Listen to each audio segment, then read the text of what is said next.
Testing, testing. Hello, hello. Can everybody hear me? Is this working?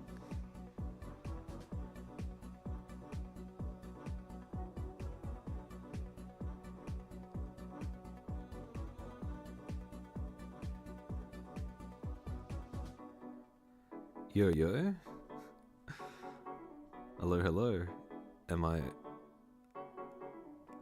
I am e-testing. Heard? Heard? Yes? Okay. Pog. Alright. As usual, we'll wait a little bit before we start. You good? I am testing. I am testing. Holy. Oh. How are you? I'm doing okay. I'm doing okay. Thanks for asking. A tad quiet. Okay, hold on.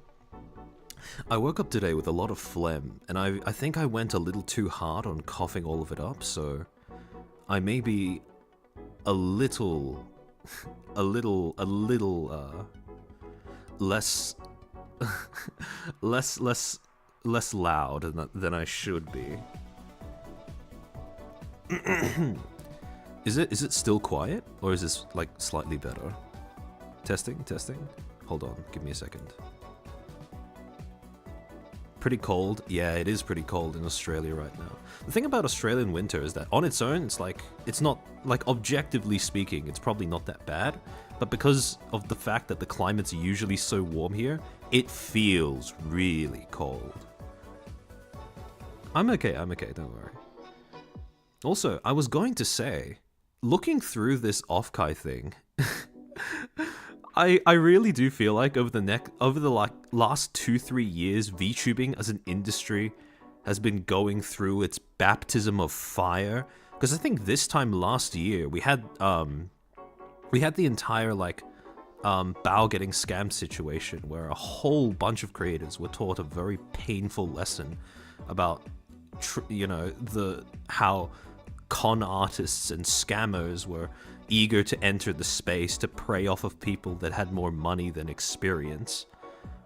But and then I think 2-3 years ago, I think it's reasonable to say, a lot of the corpos were like going through their growing pains as well. I mean, like Hololive, VShojo, and FaZe Connect have like grown out of their initial turmoil, I think. Niji is starting to realize the consequences of not addressing that turmoil. But yeah, it really does seem like VTubing as an industry is just growing, and now we're having the whole cons trying to figure out exactly what they should be doing kind of stage as well, where back to baptism through volcano.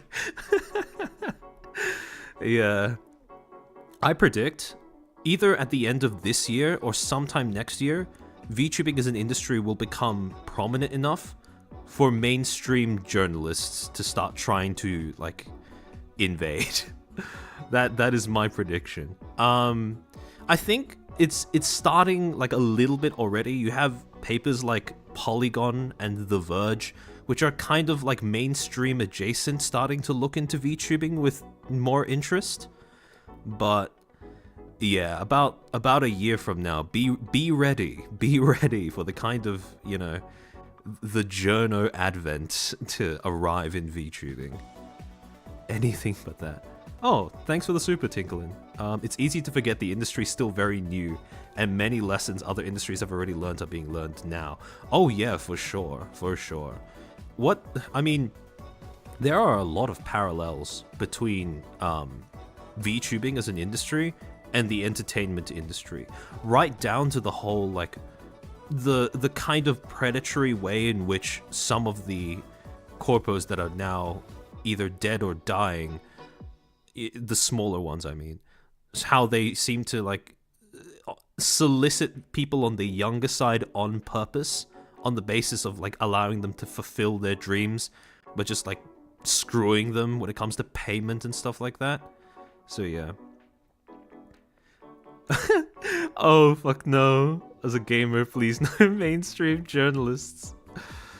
Unfortunately, they are a plague that will traverse into anywhere where there are eyeballs. And I do predict that VTubing will steadily gain more and more eyeballs as time goes on. Because it is an industry that is too powerful not to. VTubers are entertainers, yeah, exactly. It might take a while to get journalists to understand who and what VTubers are. Yeah, but the thing is, journalists, at least from what I've seen in the gaming space, they don't care if they don't understand something. They just want to get a story written. So actually, I'm gonna make a few like other rat predictions while we're just like chilling before we actually start the presentation. But if journos tomorrow were to start like doing the same stuff that we see in gaming journalism, where they sort of like they pick something that has a lot of eyeballs on it and then just start attacking it for seemingly no reason or a really contrived reason, I feel like HoloLive would unfortunately have quite a big target on their back, simply because of a combination of their sheer size, and also the fact that they are a Japanese-based company. So you have that angle that they can adopt of, oh, look at this foreign way of doing things that's so different and quirky and strange from compared to the way we do things in America. Because a lot of these things are, a lot of the way that a lot of the problems that journalists tend to pick up on and discuss ad nauseum tend to be problems that are like really big in America and nowhere near as big anywhere else. Gatekeep the journos. Honestly, you might. I mean, I wouldn't have. I would be doing that. But just keep an eye out for that happening. But yeah.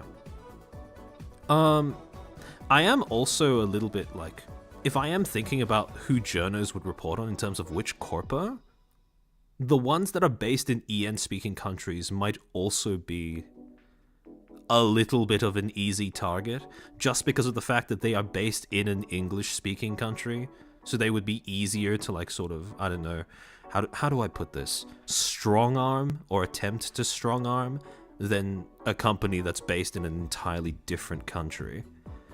But yeah. HoloLive trying not to bloat their VTubers, unlike Kurosanji. I really do like the direction that HoloLive is taking when it comes to just like investing in the talents rather than trying to pump out more, because it's a business model that acknowledges the humanity of the capital they are trading on, because their VTubers are their greatest resource and their VTubers are people. So like that approach kind of like gives them room to like be people that need to be like nurtured and taken care of and stuff. And I feel like that is a standard that depressingly I'd feel like that's still a standard that is like kind of new to the industry. I don't know. At least from a corporate side, we tend to hear more about corporations that just treat their just treat their entertainers like chaff, like objects to be like thrown into a grinder. Then what is the solution? Maybe have more homegrown journos? Yeah. So like homegrown journos, or people who fulfill the role of a journo, like False ID, are important to any space when it comes to having someone who can report on news while still understanding the context from which the news emerges. And that's something you don't often get with mainstream journalism, because mainstream journalism doesn't really have the time, or if I'm being completely honest, the incentive to thoroughly understand a context before reporting on it. So FaZe at least has a decent CEO. Oh yeah, for sure. And we will be talking about that quite a bit in a section of the stream. Imagine being the administrator or manager for anything ever. It is kind of hard to believe that Holo is from a place known for its... Yeah. So, again, like, idols, the idol industry is infamous for the way that it treats its talents. So HoloLive taking the initiative to say, you know, we're gonna put down our foot on the brakes and just put more resources into our existing talents is a great change of pace for this kind of industry. would citizen journalism be better in the industry? That would depend, because the thing is with journalism, the reason why I have a really low opinion of it isn't because I think journalism itself, at least the concept of journalism, is bad, but because of the fact that the way that journalism's business structure is oriented, it incentivizes bad practice. And when we see journalists, like when we see journalism articles and stuff, it tends to be the worst examples that float up to the top.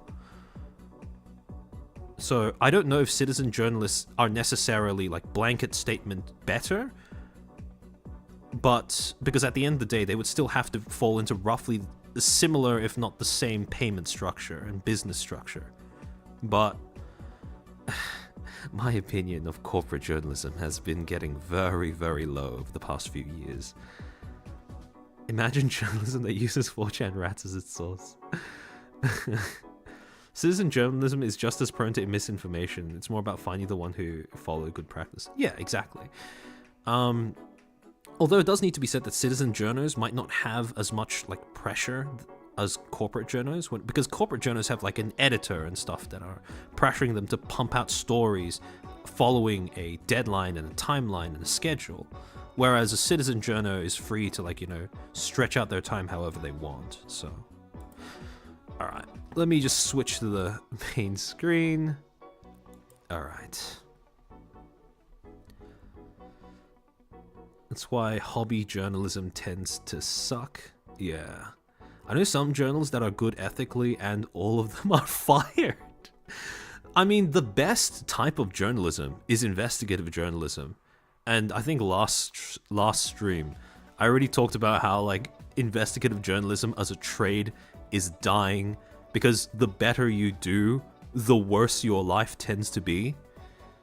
So really, the only kind of journalism that you're safe doing is like the garbage kind. I've seen articles written out of Twitter posts, writing an yeah. The worst thing, one of the worst things that has happened to journalism is regarding Twitter and tweets as a source. Because what that means is because Twitter as a platform, and it's a whole other rant, but Twitter as a platform is like designed to create controversy out of like the smallest things. It's designed to take private interactions, private conversations, private thoughts and feelings, and turn them into a public spectacle. And that interacts in a very morbidly synergistic way with journalism's business structure. So that is a match made in hell. But it's a match that ends up working really well business-wise for both of those industries. Or I should say, between Twitter and journalism. You know, when we get taught journalism, there's actually like for our assessments, our first one involved having to make a Twitter account. So, not a great start. Twitter is banned in some countries. Honestly, if Twitter, like as a platform, collapsed tomorrow, humanity would only benefit. Twitter is a public square, so it makes sense for journalists to use it. The problem is Twitter. Yeah. If the story is the tweet, you aren't providing anything of worth. Yeah, exactly. But the problem is, you don't really need to provide anything of worth. You just need to provide eyeballs to your advertisers. That's how you get paid. So, I mean, this was already a problem when journalism was just in print form, because newspapers would end up catering more to advertisers than they would to like the audience in some cases. It's just that the internet has taken that problem and like amplified it 100-fold. Don't use Wikipedia as a source when doing a research paper. Oh yeah, that is I think that's a pretty good comparison, yeah. I've never understood why there's so much emphasis is put on Twitter. It's a shithole. Yeah, I really struggled to understand that for a while as well. And then, like I said before, I realized that the platform was made for controversy. It's designed for controversy. And that feeds into journalism's business model, so. My voice is real. I believed it was AI. Love your videos? Oh, thanks, Rue. Yeah, the way I speak is... I tend to enunciate... I think in Australia, we have a type of accent that's called ABC, which is Australian-born Chinese. And what that tends to be, at least in my experience, is that when we pronounce things, we tend to do so in like an overly correct manner, where we sound almost artificial in the way that we speak English, because it's so technically correct in the way that we like shape the sounds.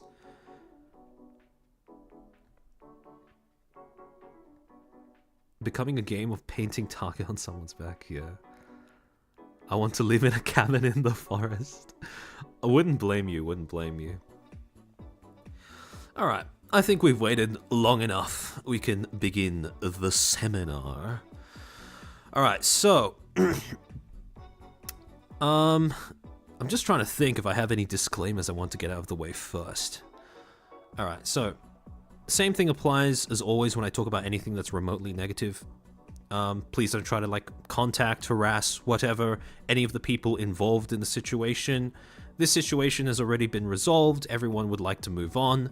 And also, my intention here, as much as some of the mistakes that Offkai has made have been embarrassingly silly, but the intention is to point out where they've gone wrong so that they have a chance at not making the same mistakes in the future. Okay. So,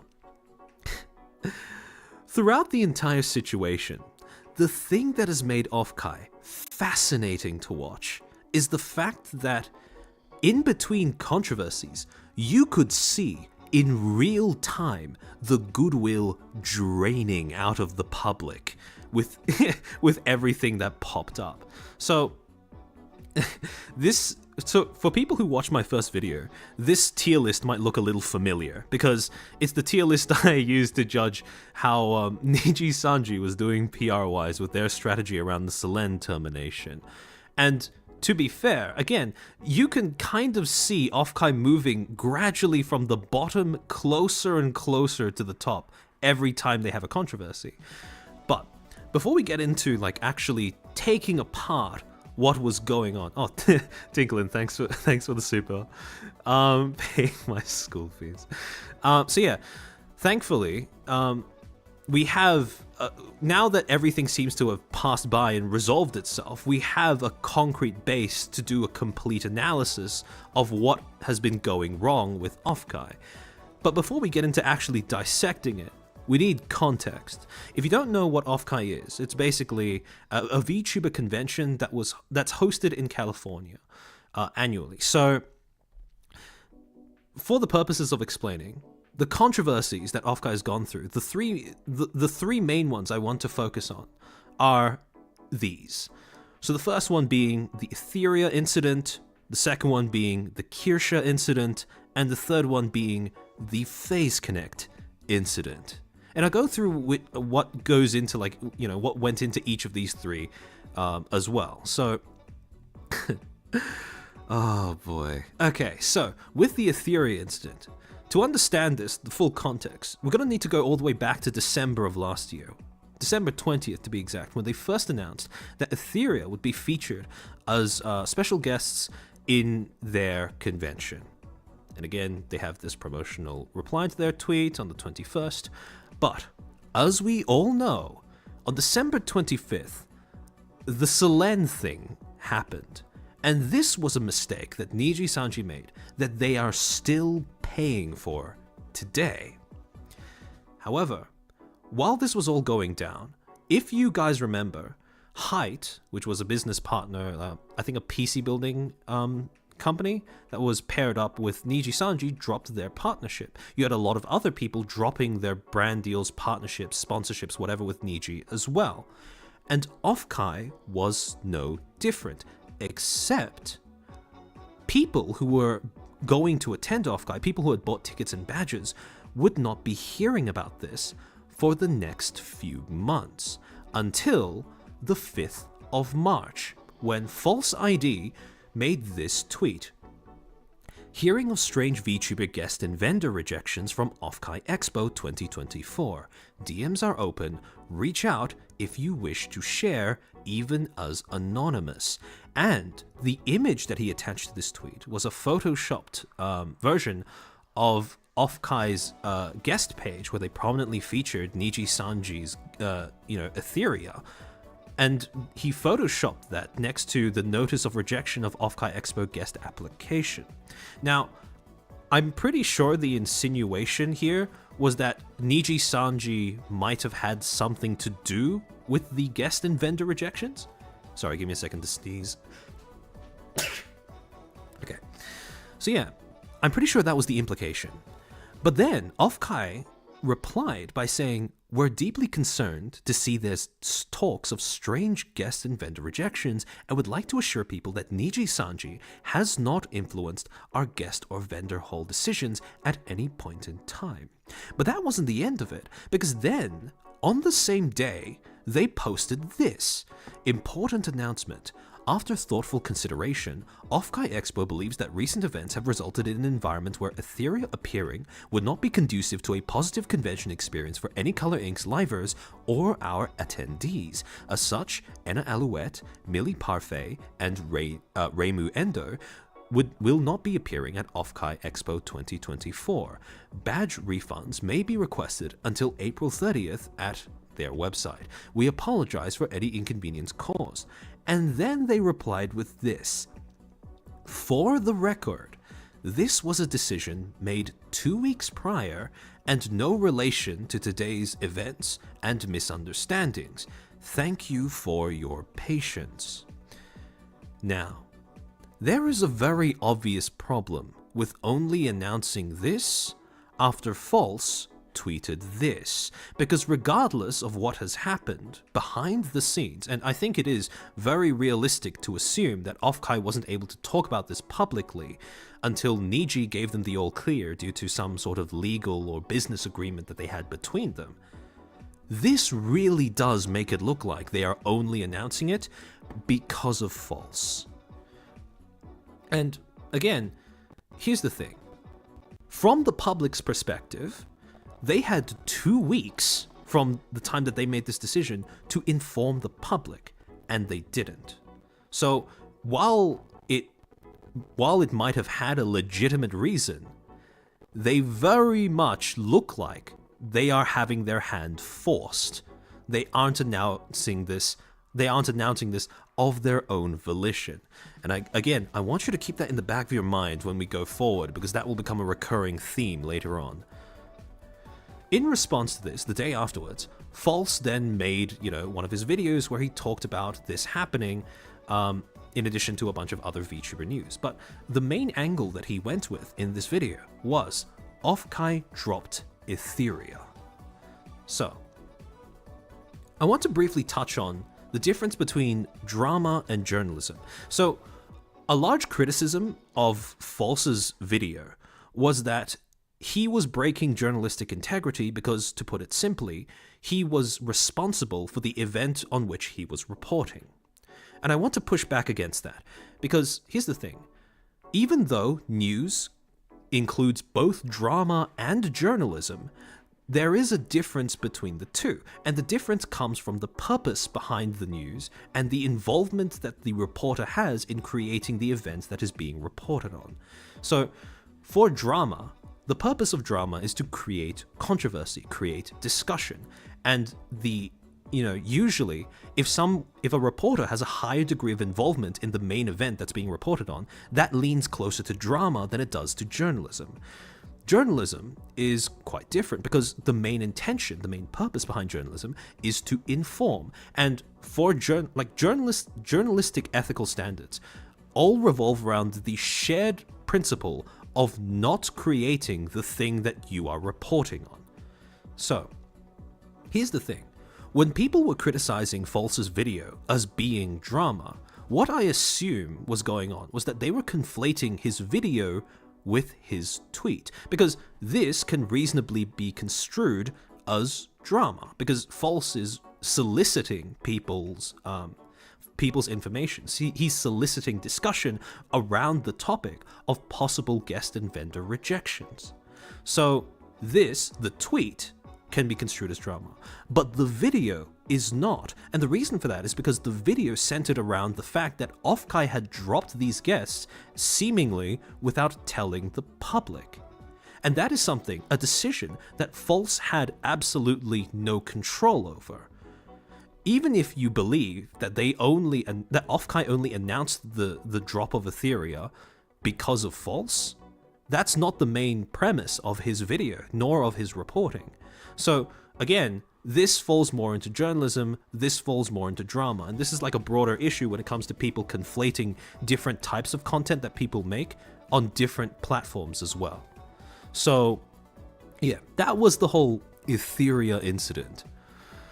So at the end of this, what we get is a public that perceives Offkai, starting to give Offkai a little bit of side-eye about being willing to report on internal decisions in an open and clear manner. Fast forward by 2 months to May 11th, when on that day, we get joint announcements from Rev Says Desu and Darling Straub about how they are no longer attending Offkai because Kirsha Verstal had supposedly been blacklisted from the convention.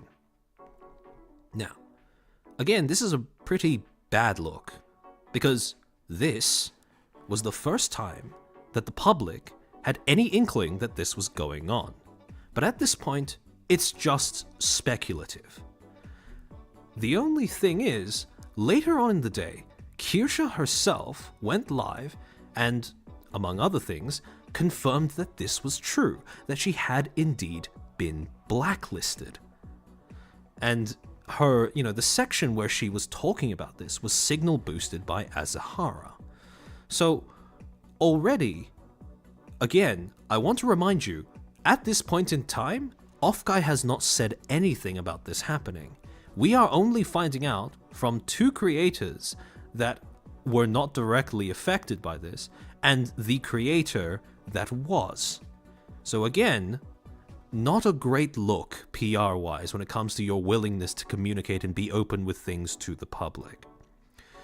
But it gets worse when you look at the reasons behind her getting blacklisted.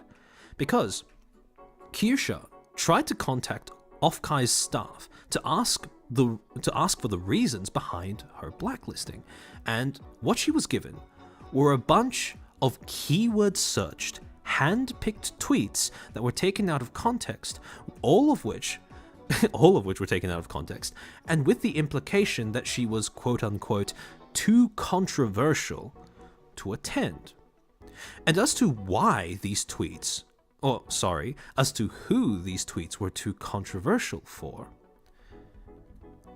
Kirsha showed screenshots from a conversation that she had with Offkai's Lysander, who was Offkai's director. And in these screenshots, he admits that the reasons behind her blacklisting were because the tweets were too controversial for some of the volunteers that were working at the convention. So these volunteers had presumably keyword searched these tweets that they found offensive, fed them all to Offkai's management, and then delivered an ultimatum. Either Kirsha walks or we walk. And in this case, Offkai made the decision to keep the volunteers. But there was more. Because in a moment of confusion, Kirsha essentially bluffed that she knew that last year the same issue had happened with FaZe Connect's Pipkin Pippa, where a bunch of volunteers had been very vocal on social media as to their distaste for her and then threatened to walk. In actuality, this didn't happen publicly with Offkai but with another convention, Yumicon. However, Lysander confirms that this situation did indeed happen with Offkai as well, and that in that particular instance, the staff who were creating a problem ended up walking. So, again, in contrast to the Etheria incident, where there is a reasonable expectation that Offkai's lack of communication was involuntary, this was a situation where the lack of communication was very much voluntary. Fast forward to the FaZe Connect incident, and for this, to understand the context behind how this ended up creating a massive problem for Offkai, again, we're gonna have to take a little bit of a gander back in time to April 17th, when Offkai first announced that FaZe Euphoria was going to be in attendance. Again, this was a pretty hype announcement. I am a FaZe fan. A lot of people are FaZe fans, and this was, again, the business partnership between FaZe and Offkai runs pretty deep. Because on April 23rd, or about a week later, they would announce that FaZe is, yet again, sponsoring the Offkai vendor hall. Now, FaZe Connect didn't just sponsor the vendor hall, they fucking bought it. So what essentially happened was that FaZe Connect had decided to pay for all of the booth and table costs for all of the vendors. So what that meant was that all of the vendors could now show up, do their thing, and then ask for a refund from Offkai for their fees, and they would be given them. Now, as you can imagine, this was a massive PR win for both FaZe and Offkai, because Fishman had taken he had done more than just take his Piscine meat and flop it onto the table. What that did was it created a relationship between Offkai and FaZe that was more human than it was corporate. See, the thing is, with FaZe, Sakana is a very humanizing face to what would otherwise be just a company. Like, this is something that everyone who watches FaZe would be very well acquainted with, but I cannot stress enough how far Sakana's image goes in terms of humanizing the company, humanizing the management. And as a result of that, I believe an unintentional result of that, the relationship between Offkai and FaZe Connect became something more akin to a feeling of obligation in return for, a public show of generosity. Because no matter what people say, there is no such thing as free generosity. Regardless of what happens, if you offer someone generosity and you make it public, the public will then attribute a feeling of obligation that now goes the other way in response for that, in return for that generosity. So, again, I want you to keep that in mind, right? FaZe Connect fans were cheering, Offkai vendors were, they needed a change of underwear, things were going great. Until June the 2nd, when, ironically, a performance called The Disappearance of Pippa and Tenma would actually end up disappearing when streamed to audiences outside of Offkai.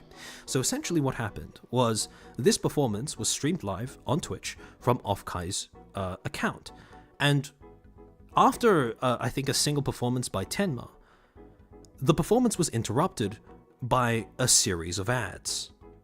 And those ads played for almost the entirety of the performance, right up until the end. Now, people were very reasonably confused as to what the hell was going on, because, like, essentially what happened was people tuned in expecting like a concert, a performance, like, hanging out with their Oshis virtually, and all they got was a slew of ads. And mind you, these weren't pre-roll ads that Twitch automatically puts onto each of your streams.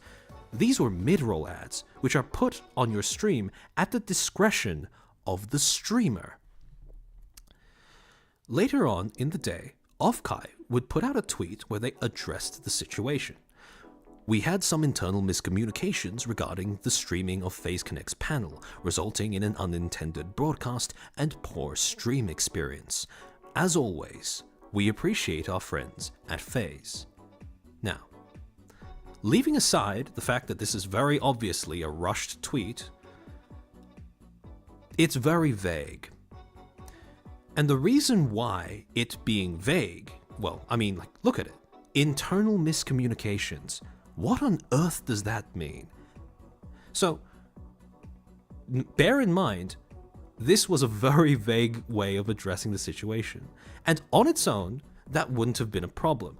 Again, fans would have been disgruntled, but they probably would have forgiven Offkai if FaZe Connect expressed that they were okay with it, they were willing to move on as well. But the reason why this tweet in particular came off so badly was because this wasn't actually the first instance where Offkai had communicated what was going on. The first instance came from the stream in the Twitch chat when an Offkai moderator by the name of Gustavo BCC decided to reply to a bunch of fans expressing their confusion, asking what is going on, why did we get a whole bunch of ads in just like 10 minutes of a random segment, and the mod replies, FaZe's decision, not ours. A very brusque, a very curt response to a very reasonable sense of confusion.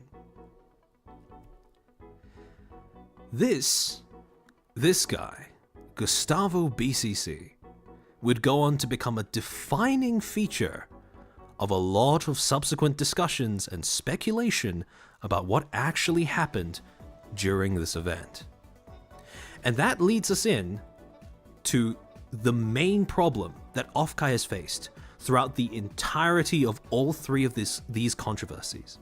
And that is that Offkai is a headless organization.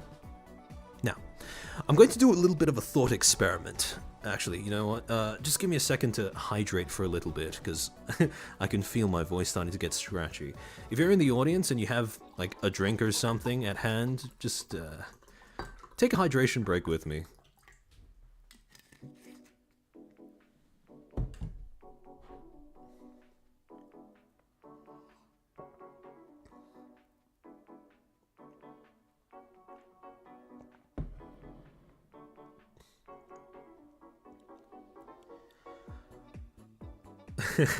X. Okay, so hydration check. Too blunt and to the point, but we wouldn't know the case after the con is over. Oh yeah, for sure. And again, this is all tied into this main problem of Offkai having, lacking a head. So, does whiskey count? Feel free to go for it. Alright, so I want to do a little bit of a thought experiment with you guys. And I'll use FaZe because it's the most convenient and, example at hand. When I ask you to picture FaZe Connect management, who and what do you think of? Now, a lot of you, especially FaZe fans, might picture Mume. Some of you may picture the other managers as well, like Aiko, like Cece, like Cookie. I hope I'm saying that right. Because again, these are managers that FaZe Connect talents have praised on stream numerous times for making their lives much easier. Some of you who are familiar with deep lore, or I guess deeper lore, might even picture Dizzy. But almost everybody, regardless of whether if you're a FaZe Connect fan or not, will picture Sakana. And this is very important to any sort of corporate PR strategy, because in Sakana, FaZe Connect has someone who everybody can look to when it comes to matters of, confusion as regards to business strategy, or if they have some sort of merchandising problem, or if they were curious about the direction of the company, or any issues that arise as a result of, God forbid, misconduct or anything like that. So again, FaZe Connect has a very clear head. Fishman, despite being like a meme as far as the talents go, he is undeniably the head of FaZe Connect. And what's more important, the public knows that. And so when he speaks up, the public listens to what he says. Now, I want you to try to do the same thing for Offkai. Can you picture anybody? Chances are, some of you might come up with names. Lysander, Gustavo. But those are the ones that have been brought up by other creators who are involved in the event or attended the event. Can you actually picture anybody from Offkai who is, like, can you picture them? And the answer for most of you, I suspect, will be no. Offkai is an organization, an event, that lacks a distinct leader and lacks a distinct spokesperson. And the reason why this is such an issue goes all the way back to the fundamentals of communication, right? And this is like, by the fundamentals, I mean like the fundamentals, like first year undergrad media studies. So, at its one of the simplest models that we have when it comes to theorizing how communication works is something called the bullet theory model. Oh, Rue, thank you for the super chat. There's only one culprit in this, California. I don't know enough about California to speak about that, but I have not heard good things about California. So yeah, the bullet theory model is basically that, very simple. You have a sender of a message who uses a medium to direct a message towards a target audience, a receiver, right? Again, very simple. Medium, message, receiver, gun, okay? And this assumes a very straightforward relationship between the sender of message and the receiver of message, in that it's just a one-way directional thing where there are only two parties involved in the equation. Now, the only problem is social media has complicated this simple model to the point where it's no longer really relevant.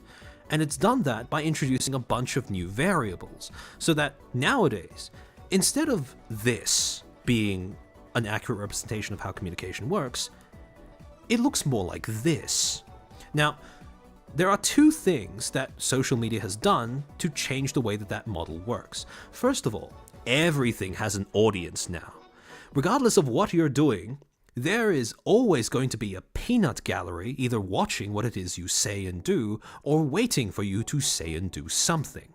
The second thing that social media has done is that it's made the medium that you use to communicate and the receiver of your communications inseparable from one another.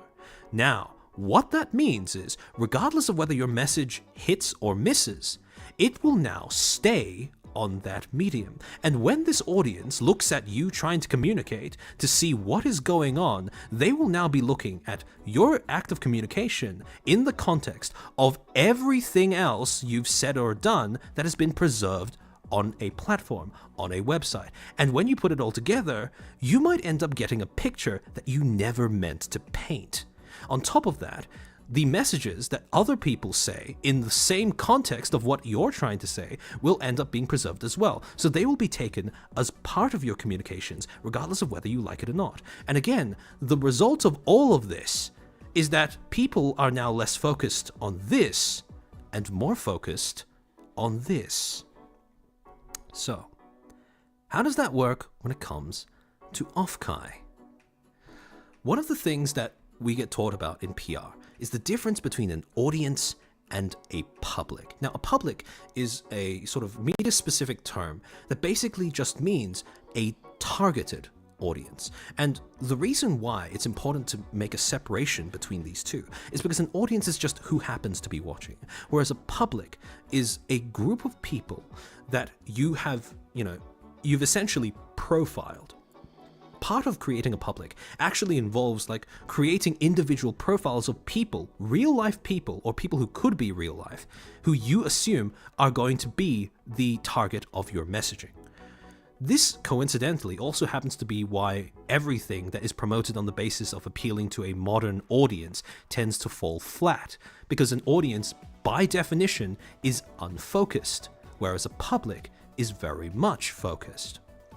Now, again, the thing that I want you to remember above all is that an audience is not human, but a public is.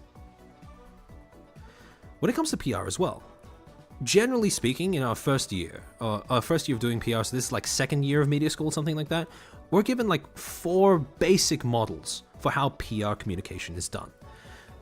Half of these are one-way models, which means that it only consists of a corporation or a company talking to their audience.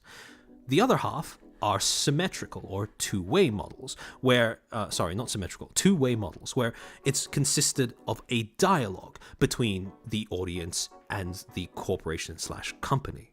Now, each of these has its own distinct advantages and disadvantages. Actually, in future, maybe I'll do a stream in the future where I take the major VTubing companies and try to allocate them to which model they seem to be using in their PR strategy. But anyways, yeah, so the press agent model is basically generating as much engagement as possible, as much attention as possible. So, press agent model involves the selective disclosure of information, with persuasion being the primary goal. Essentially what you do is that you selectively pick out stuff that's going on inside your company, and you promote your company using that selectively presented information to create the best possible public image of your company, right? And on the surface, this is like the way that most PR works, or at least this is the kind of PR that you observe most often, because when it goes wrong, it goes spectacularly wrong. This model of communication is extremely vulnerable to disruption, whether it be disruption from the inside when it comes to, like, let's say a disgruntled employee expressing their turmoil experiences, whatever, in the public view, or whether it comes from outside when it comes to people questioning the image that you're putting out. So again, the strength of this is that you have a very strong brand image, or you can have a very strong brand image, but the weakness is that it's very vulnerable to disruption. On the total opposite side of the spectrum, you have public information model, where you do not discriminate as to what you put out into the public eye. You put out everything into the public eye. And again, the goal of this communication model is not persuasion, but information. You want the public to be as informed as possible, and you have faith that them being informed about your business will make them more supportive of your business. So, this is less vulnerable to disruption, but at the cost that if something goes wrong internally, everyone will know about it. But again, depending on the business in question, that might be a more preferable outcome to when this goes wrong. Because again, as a direct result of this difference between how they present themselves, companies that adopt this model of communication tend to suffer less from controversies than businesses that adopt this communication model. Now, when it comes to the two-way models of communication, on one side you have asymmetrical. Now, what that means is it's not truly asymmetrical in the sense that the corporation doesn't listen to the public at all. It just means that the corporation doesn't let the public know that they are listening. So what happens is the audience is not engaged directly, but every time someone provides feedback from the audience, every time an audience provides feedback, what happens is this company will, behind the scenes, take note of that feedback and adjust their communications accordingly. Now, the thing is, when you do this well, it's almost indistinguishable from this. So when you're trying to observe which model of communication the company in question is using, it can be very difficult to tell whether they're using press agent or whether they're just doing asymmetrical really, really well. So, on the other side, you have symmetrical, where the audience is engaged directly, the audience is aware that they're being engaged, and in contrast to this, where the audience is engaged with the purpose of persuading them to, support the company. The symmetrical model does not care about whether they are persuaded or not, and just engages the audience with the hope that that engagement in and of itself will create support. Now, based off of these four, and based on what we've talked about so far, I think it's safe to say that Offkai is asymmetrical, but executed very badly. So... because they are taking on feedback in between controversies. It's just that their ability to react to that feedback seems to be a little sluggish, to say the least. Now, in addition to these four PR comms models, we also get taught three distinct functions of PR. And those are propaganda and persuasion, basically the one-way communication when a corporation is just trying to influence its publics. Accommodation and capitulation, which is the opposite, where PR is responsible for getting the corporation or company to acquiesce to the demands of their publics. And then the third option, which is dialogue and compromise, where PR is in charge of getting both the public and the company into a sort of middle ground where the situation is agreeable to both of them. Now, as a horror, they don't even have a model. They just say whatever the hell suits their narrative. Yeah, okay. Again, it's always reactive, never proactive. We'll get into that in a second. So, again, functions of PR. The problem is, right, and this is kind of ironic because PR itself has a PR problem as an industry, where most people, when they think about PR, they don't think about accommodation. They don't think about dialogue and compromise. They only think about this function of PR. They only think about capitulation. And there is a reason for that. Because the kinds of PR that you tend to see most often, the kinds of PR that tend to be the most visible, are examples of bad PR. PR that is unethical and or ineffective. Because again, the best kind of PR is the PR that you do not notice or do not remember. So almost always it's because someone has attempted to convey something to you in terms of like messaging, propaganda, persuasion, and it's failed miserably. Those are the ones that tend to stick in your brain. Now, PR is trying to address a very fundamental problem, right? Regardless of which function it's going with, which model it's going with, it's trying to solve the fundamental issue that corporations, companies, and organizations are not human, but their publics are. So when I say that corporations, companies, and organizations are not human, like, I know, and you all know this as well, that even though their management, their staff, are people, these business entities themselves are not people. As such, these business entities cannot operate as if they have a conscience or something else like that. And I do think that a conscience is one of the defining factors in whether something can be considered human or not. So the thing is, in the best case scenario, the best use of PR, and this is when PR is, number one, proactive, and number two, involved before a crisis happens, not afterwards. Ideally, PR is supposed to function as the closest thing a business entity can get to a conscience. Because what PR is supposed to do, when it's not right, when it's not straight out in crisis management or damage control, is that it's supposed to advise the company on what will or won't benefit their publics, what will or won't be received well by their publics. And ideally, a corporation will be able to take note of that and operate accordingly. So perfect PR, good PR, is not when you fuck up and then you have to try and fix the situation. It's when you prevent the fuck up happening in the first place. And this gets into part of how I want you to conceptualize PR. Because on the scale of good PR to bad PR, I want you to conceptualize it as like three main stages, right? Right. At the, peak PR is corporate conscience. So what I explained earlier, when PR is able to function as the closest thing effectively as possible to actually having a conscience, despite not being human. At the middle, right, this is where, you can either go back towards good PR or tip further down into bad PR. You have apology, recovery, and reform.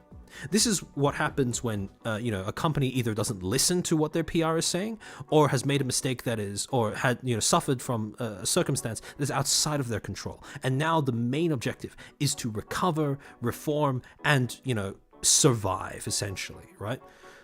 Hopefully, now what usually happens is, as a crisis gets worse, a company drops down this meter. And here, most good PR strategies will allow them to transition back into rising up towards corporate conscience. But in the case that this doesn't work, in the case that a company does something so heinous, so unethical, that there is no coming back from it, then you get bad PR, which is just damage control.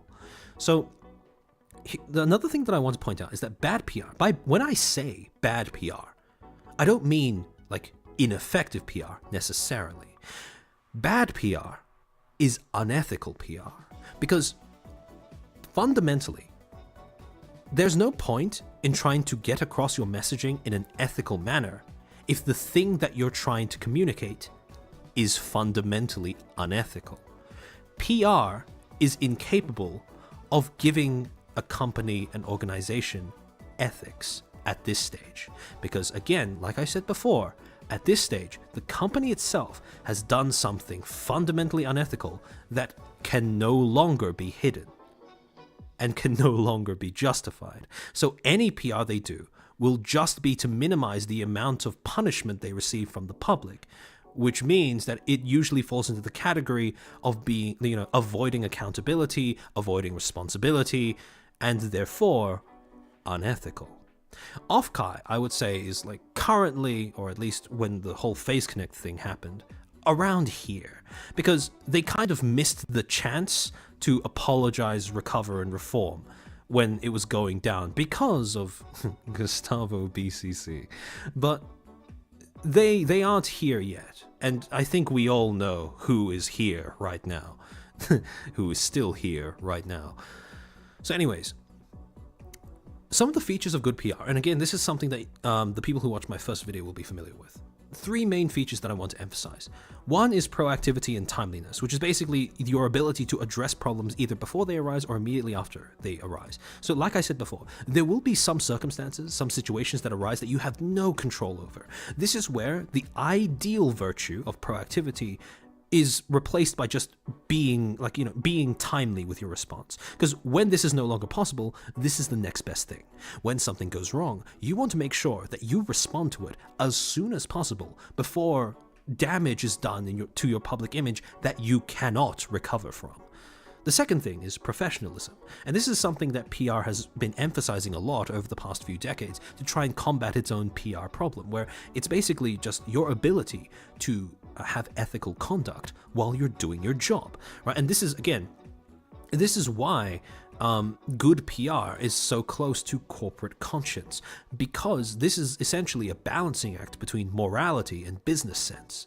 You can't tip too far into either or, because when you conduct business without a sense of professionalism, people will inevitably begin to hate you. But if you go too far into valuing morality over your business sense, then you are at risk of compromising the viability of your business. So ideally, professionalism is a balance between these two qualities. The last thing is clarity. Now, clarity basically means that your communications are clear, they are targeted, and that they actually fit in whatever context they are seen in. Now, a lot of people assume that a clear message just means that when you're in the boardroom coming up with it, then you phrase it well, or you make sure you don't offend anybody, or something like that. That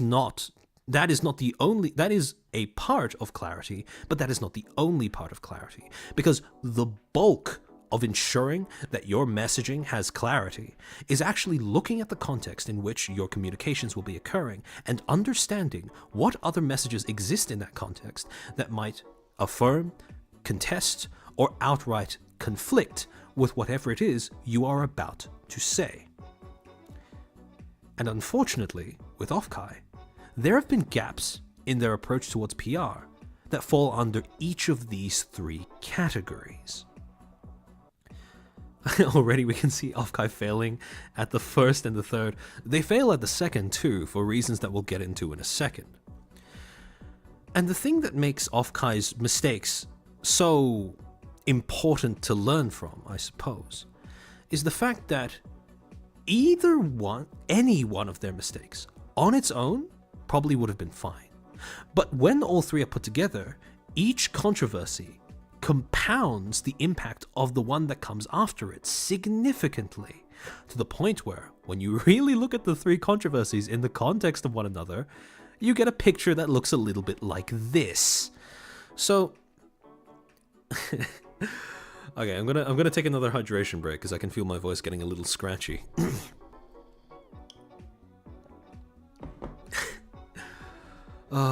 Okay, so when it comes to stringing together how exactly these controversies ended up feeding into one another, start off with the first one. What essentially happened, like I said before, with the first controversy was that Offkai had a legitimate reason to be tardy to the party when it comes to their own communications. But at this stage, people were still willing to believe that this was involuntary. However, with the Kirsha situation, Offkai had now lost that privilege. People were now looking at them with suspicion because this was completely voluntary. Offkai didn't put out any official announcement, any official messaging, anything like that. And again, I can't stress this enough. People didn't find out from Offkai. People found out from other creators that were supposed to be attending. And again, the next thing that happened was that the Kirsha situation also compromised Offkai's ability to be professional in their conduct, because what Offkai did when they decided to blacklist Kirsha was they set two very dangerous precedents for themselves. First, they established that the volunteers get a say in which creators attend as guests or panelists. But the second thing, and this is where it all really falls apart, Offkai set the precedent that people in attendance could be vetted based on their previous social media posts. And it didn't even have to be something especially egregious. It could just be a bunch of things strung together with very little context and presented as if it offends people. So, again, establishing that as a standard that you are willing to espouse is a problem, because this was not a standard that Offkai's own staff lived up to. So, like I said before, Gustavo ended up becoming a defining feature of a lot of speculation around what the hell was going on with FaZe Connect's event.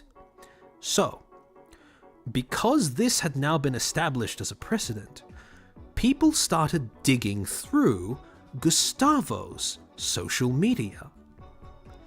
And all you could see, right? Initially, so these two were replies to Offkai's initial official communication, official post about what supposedly went wrong, an internal miscommunication around FaZe Connect's event.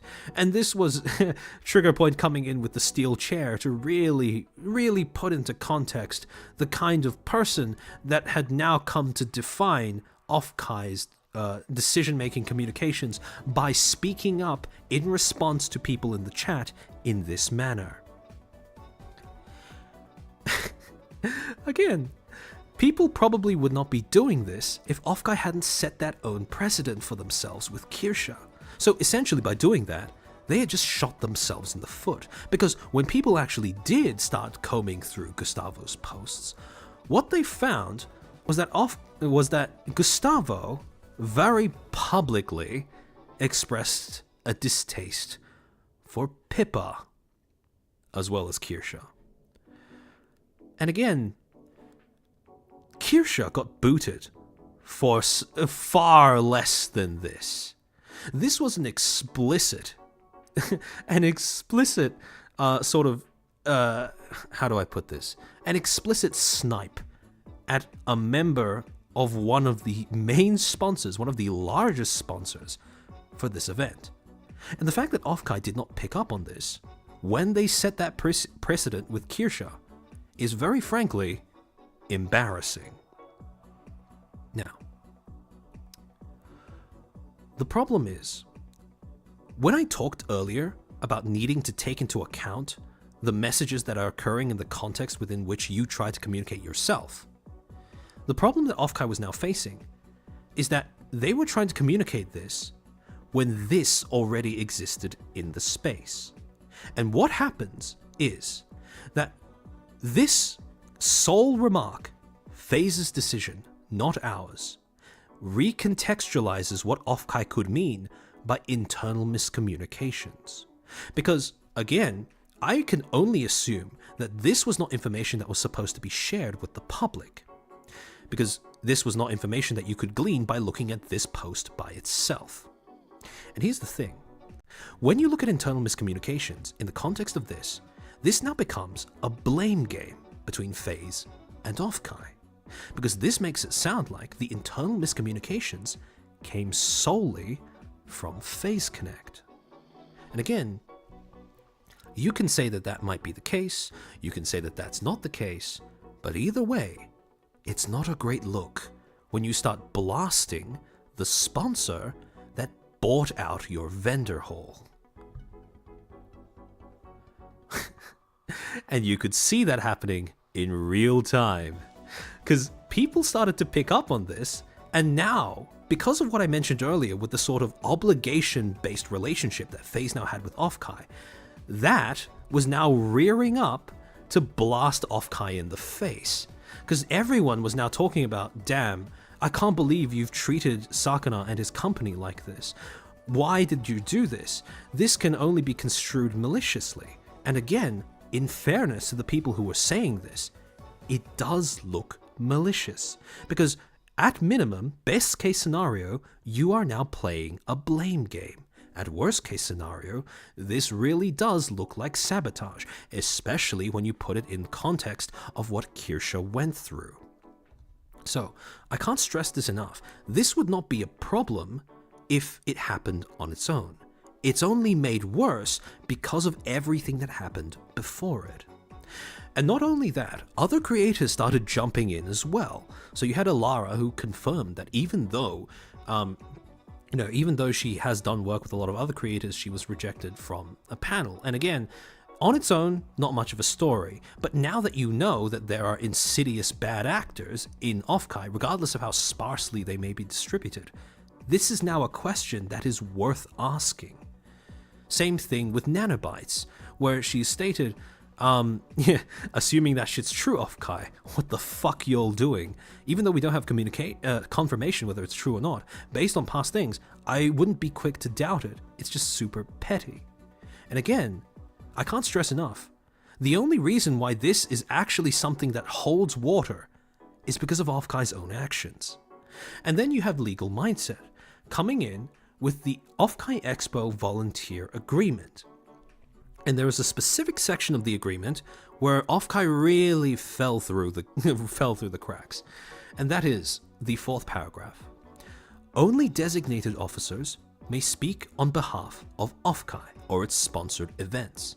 Volunteers and vendors of Offkai may not share confidential or privileged information or disparage Offkai or its events in public forums, including but not limited to Twitter, Facebook, Discord, and Twitch.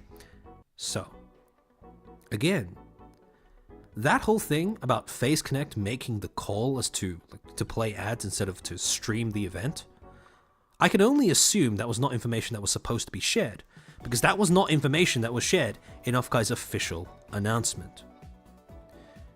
Now, again, the fact that Offkai's representative in this situation for a good deal of time after it happened was Gustavo and not Offkai, not Lysander, not anyone else from the convention is a really bad look, because what you have is a supposed volunteer, assuming that he's not actually a designated officer. Now, what you had was a volunteer that had very publicly stated the distaste for one of the performers and who had been, at the very least, a mod at the time that all of it was going down. So, what that does is that this has now become the main message when it comes to the way that Offkai's future communications would be interpreted. Offkai's own Twitter account was now playing second fiddle to a rogue moderator. And the reason, again, I cannot stress this enough. This was an entirely preventable communication disaster, because this only happened as a result of things going on behind the scenes, other problems that Offkai is facing as a convention, because they have Offkai, and again, I say this with full awareness that I have no experience running a con. I don't know what goes into running a con. I can only make observations based on how this thing looks from like the most basic of PR principles. But what this looks like is that Offkai is struggling with internal affairs, like how to balance the influence or, the contributions of volunteers versus the integrity in their conduct towards their sponsors. This is stuff like, tech issues. This is stuff like problems with hosting performances, etc., etc., infrastructural problems as well. And again, all of these internal problems that might not seem like they have anything to do with PR then go on to become a PR problem when something like this arises. Because, see, regardless of what Offkai has said or what comes out about, whether it was actually FaZe Connect's decision or not, Offkai now owes FaZe Connect a public apology. Not because the performance had issues, but because this was the way in which those issues were presented. And this gets into the next point, which is, the best PR is the work you take for granted and the messages you take as facts. Everyone assumes that when you have volunteers for a convention, those volunteers don't get to decide who actually goes and who doesn't. Everyone assumes that when you host a performance, when you stream a performance, and when something goes wrong, you aren't going to start a blame game as to who made it go wrong. Because again, this is all the work you put in beforehand, the work environment you cultivated beforehand, to make sure those things don't become a problem. The kind of, again, the work you take for granted is a really big thing, because good PR is not like, it's not a PR agent standing in front of a press conference trying to explain why their company enslaved, basically used slave labor to make their products or anything like that, right? It's managers who care about the people working under them. It's directors or a CEO who, is not only astute enough to understand the weaknesses in their own leadership or in their, in the organization they run, but humble enough to listen to others when it comes to, how to solve those problems. It's, individual workers who not only feel a sense of responsibility towards their own well-being, their own content, but towards the well-being and content of their peers as well. And on the topic of that, I think this was 2 days ago, Pipkin Pippa did a stream where she just watched Offkai videos. Spencer, thanks for the super chat. Nanobytes as a former PC talent, the added weight. Yeah, for sure. Because that just really confirmed to everyone in the know that Offkai really fucked up there. But yeah, so Pippa did a stream where she was reviewing videos from Offkai. And in it, there was a short segment where she addressed the situation as well. And essentially, what Pippa did was extend an olive branch towards Offkai. She stressed that, the overwhelming majority of the staff and volunteers at Offkai were great people. She expressed that she understood that, when you're running convention, sometimes things go wrong. Hydration? Yeah, maybe. Okay, give me a second.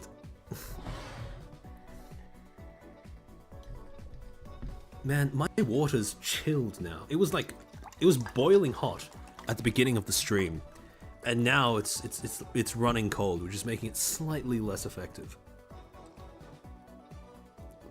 Thanks for the reminder, Tinklin. So anyways, yeah. So she stressed that, again, she understands that things can go wrong with Offkai. And she said to her fans, she asked her fans to consider, volunteering at Offkai as well. And again, throughout the entire thing, Pippa never pointed the finger at Offkai. I cannot stress enough how important it was that you had a FaZe talent, without a doubt one of the largest FaZe talents, one who was primarily affected by that disaster, coming out and saying, look, don't blame them, right? It's not their fault. This was again, one of the most responsible ways that she could have tackled the situation. And in it, part of it, I think she confirmed that, again, like, there was going to be a next year, that Face Connect wasn't dropping out of Offkai, and that, again, what that also means is that Offkai does have a chance for redemption. So, but on the topic of people speaking up for Offkai, on the same day, we got another false ID video. This time, where an anonymous insider from Offkai provided more information as to what allegedly happened behind the scenes, where they confirmed that the final call to stream ads instead of the performance was made by FaZe, but that the mod, Gustavo, was indeed kicked as a result of some actions of that stream. Now, on one hand, it's a little cathartic to get some confirmation as to what the fuck was going on there. But on the other hand, this has only come across to us through an anonymous source via false ID. And whether you believe it or not will depend a lot on how much you trust False's reporting. For me, personally, I think this is good enough. I think False has proven that his inside sources are actually reliable. But again, I understand that might not go for everyone, and in the case that it doesn't go for you, that's also fair enough. But thanks for the super chat, Tortillas, because she knows basic PR. Yeah, it never fails to amaze me how PR trained FaZe Connect talents can be, or it can seem, despite how Menhera their public images, and despite how their corpo is like several sizes smaller than like the big two, or the big one, I guess now. But yeah, so Offkai's way of communicating this was through an anonymous source via false ID. And again, this was never communicated publicly, even though this, at the very minimum, it should have been communicated that the mod that spoke up out of turn was booted from Offkai. Because again, if you don't issue an apology, at least account for what the hell happened there. And this all leads to a very interesting phenomenon, a very embarrassing situation that you don't often see when it comes to PR from an organization. And that is that paradoxically, Offkai has become the least reliable source when it comes to their own communications. If you really think about it, throughout all three of these controversies, no one's looking to Offkai or their leadership, their social media, or anything like that for confirmation as to what the fuck is going on. They're all getting their information or looking to other creators. False is, of course, the big one who's been there throughout the entire time. But they also look towards, Rev, Straub, Pippa, Kirsha, anyone else on Twitter, minus Gustavo, and FaZe Connect. So, again, nobody cares about what Offkai has to say anymore, because they've allowed so much of their communications to be dictated by literally everybody else. Matthew, thank you for the super chat. The problem that it comes across as anonymous, even though False said it, is that it can still be total BS from the source. Oh yeah. Again, that's why it's so damaging that Offkai didn't say this through their official channels or through an official spokesperson. Because, again, they don't even have an official spokesperson. So we get this whole situation. And if you take away nothing else from this stream, I want you to remember, regardless of who you are, make sure you know who represents you. Make sure that everyone else knows who represents you. Because when shit hits the fan, when people are looking for someone to represent you, if you haven't decided on a representative, if you haven't made it clear who your representative is, the public will allocate one for you. And you might not like what that representative has to say. And that concludes the Offkai section of this stream. But there is more. because there is a bonus topic that I want to talk about, which kind of ties into that last thing that I said there at the end about having a representative. Oh, Spencer, thank you for the super chat. 90% sure it's been said that Face Connect talent have PR training. Oh, okay. I might have missed that particular clip or stream, but it doesn't surprise me with how they've been conducting themselves. But yeah, so before we go into this bonus topic, spoiler warnings for Chainsaw Man Part 2. If you are interested in reading Chainsaw Man, I think it is a pretty good manga myself, and you want to read it spoiler free, I'm going to count down to 10, and that's how long you have to click off of this stream. 10, 9, 8, 7, 6, 5, 4, 3, 2, 1. Okay, so, over the past week, two very interesting things have been happening on the internet that have caught my attention. The first is the release of Chainsaw Man Chapter 167, featuring this excellent panel that you now see in front of you. The second is the Small Lola situation.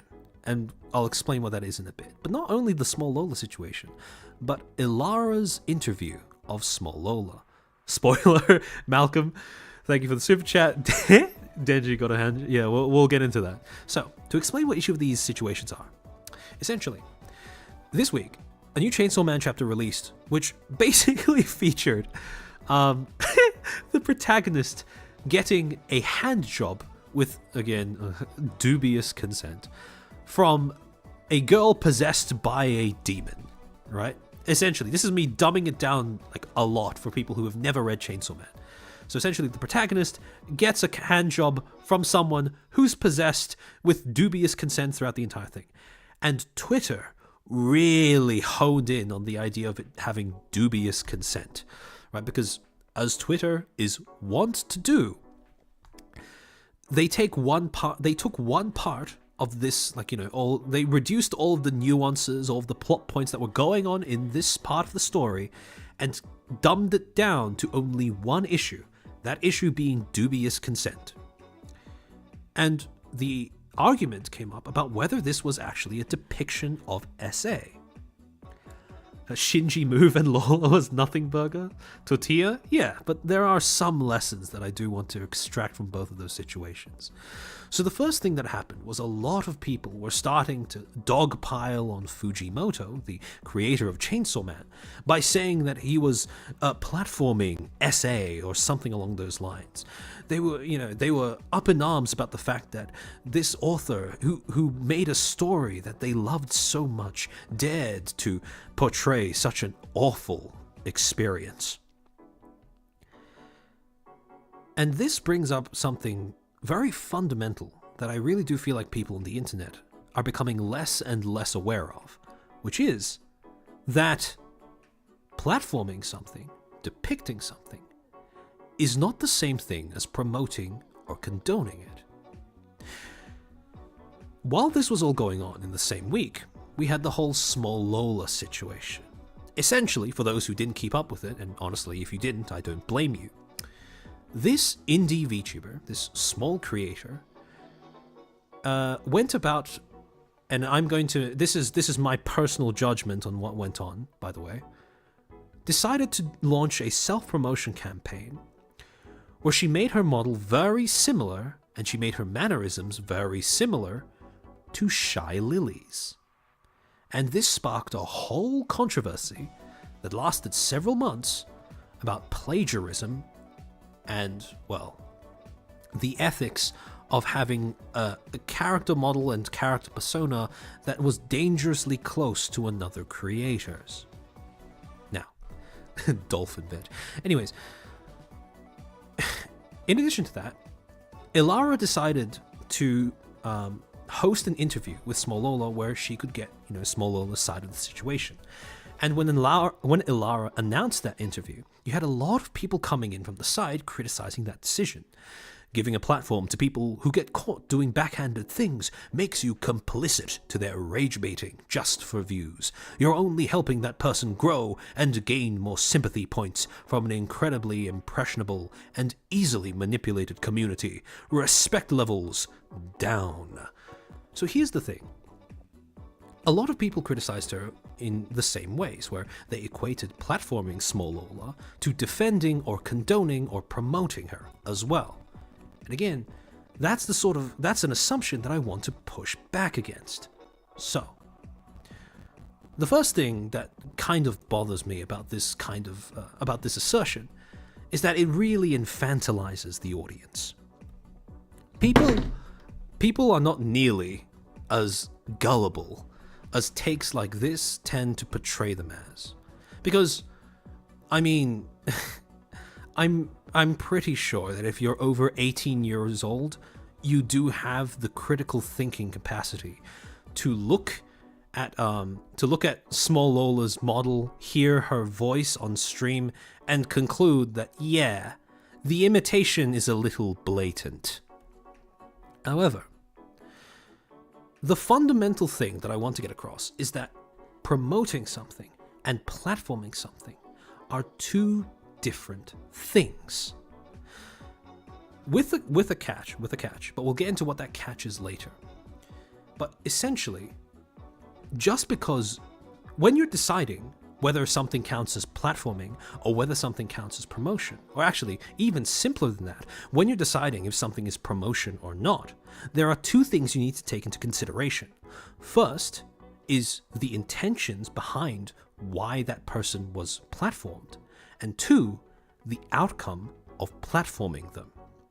Only after you've taken these two things into account would you be in a position to decide if something is actually if something is actually promotion versus just platforming.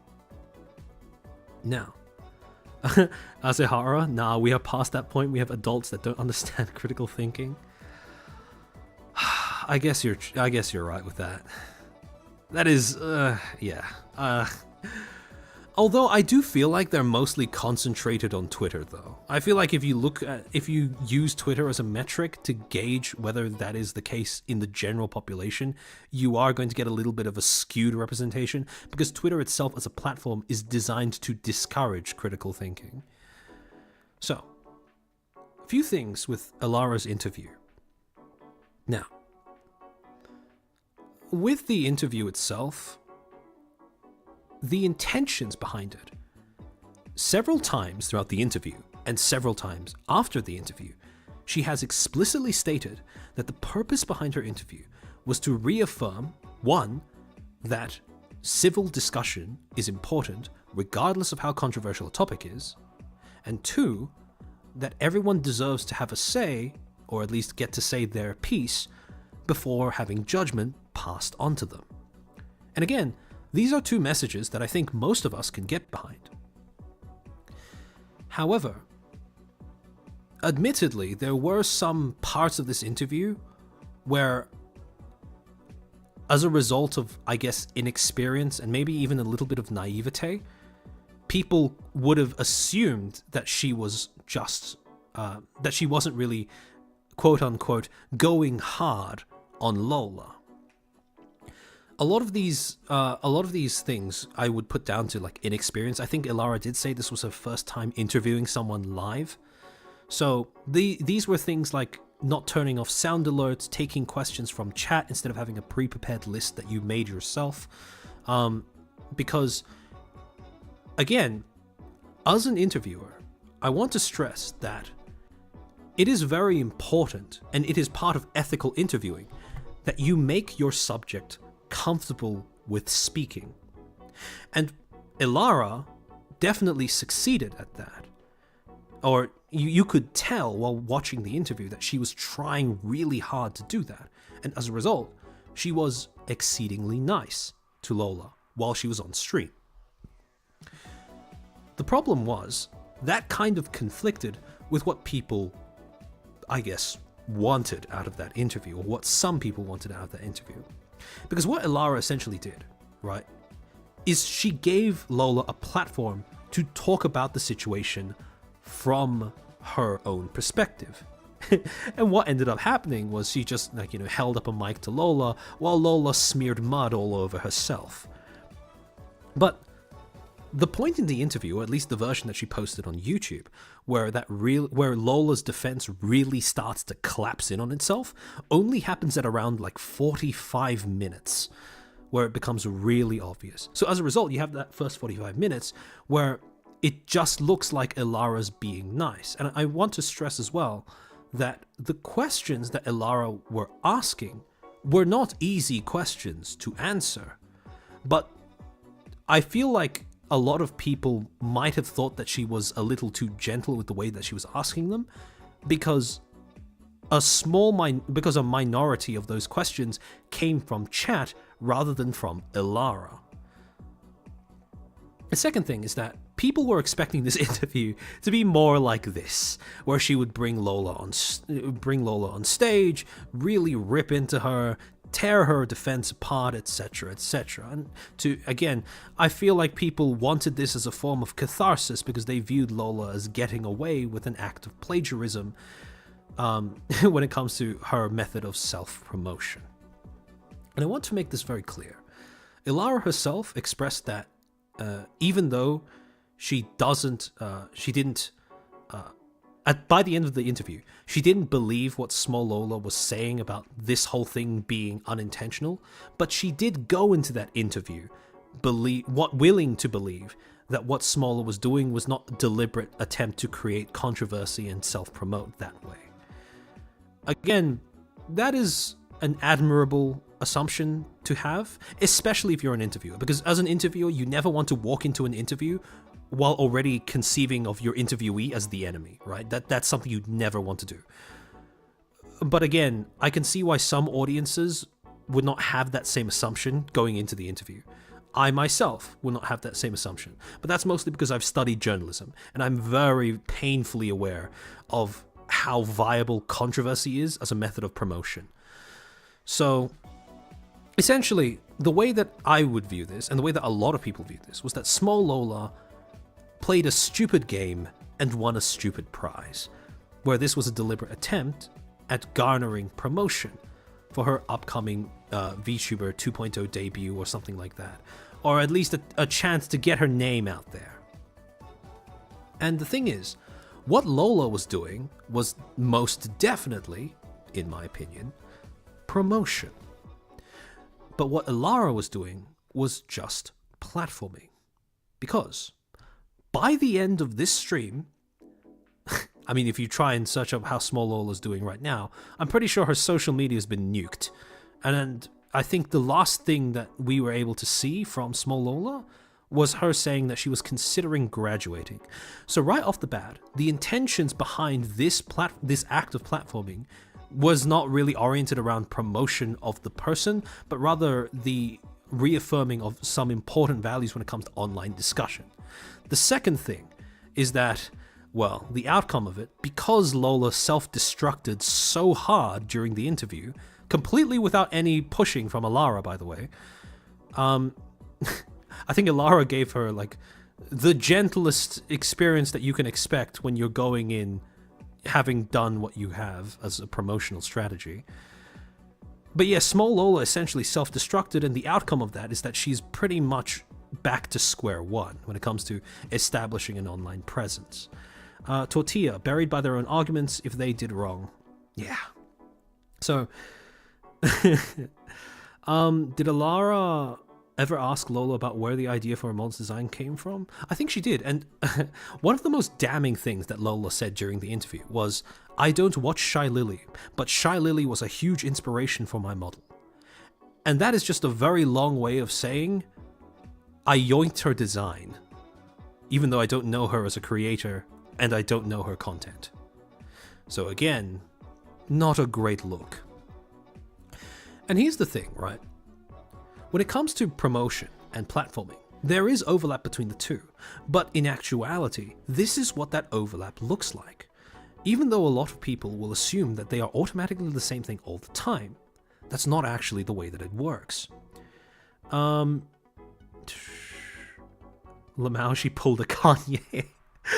Yeah, pretty much. So, on one hand, you have, pure promotion. This is what Small Lola was doing with her social media presence on her social media accounts, where it's just about getting your name out there, just about projecting a certain image, and trying to entice an audience to engage with you. In between the two, when you have platforming and promotion that overlap completely with one another, you have the basic functions of a lot of social media websites or a lot of social media platforms like Twitter, like Insta, like, well, I guess Reddit. And the simplest form, that is platforming and promotion all at once, is the reposting or sharing function, where you're basically putting something onto your platform, but without mediating it or without adjusting the way that people see it at all on your own. And then on the other side, where it's just platforming and not promotion, you have Ilara's interview, where, again, she was just showcasing an example of what was going on through the lens of an interview, through the lens of posing questions and then waiting for responses. So again, a lot of people will instantly assume that this instantly gets put into here or instantly gets put into here, where in actuality, that's not really the case. However,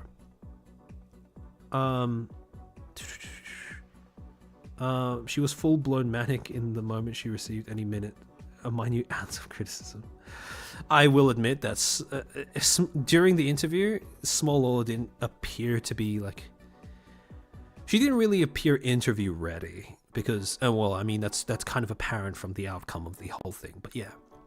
Now, essentially, the idea that platforming and promotion are always the same thing is built on a lie that all publicity is good publicity, which, again, is not true.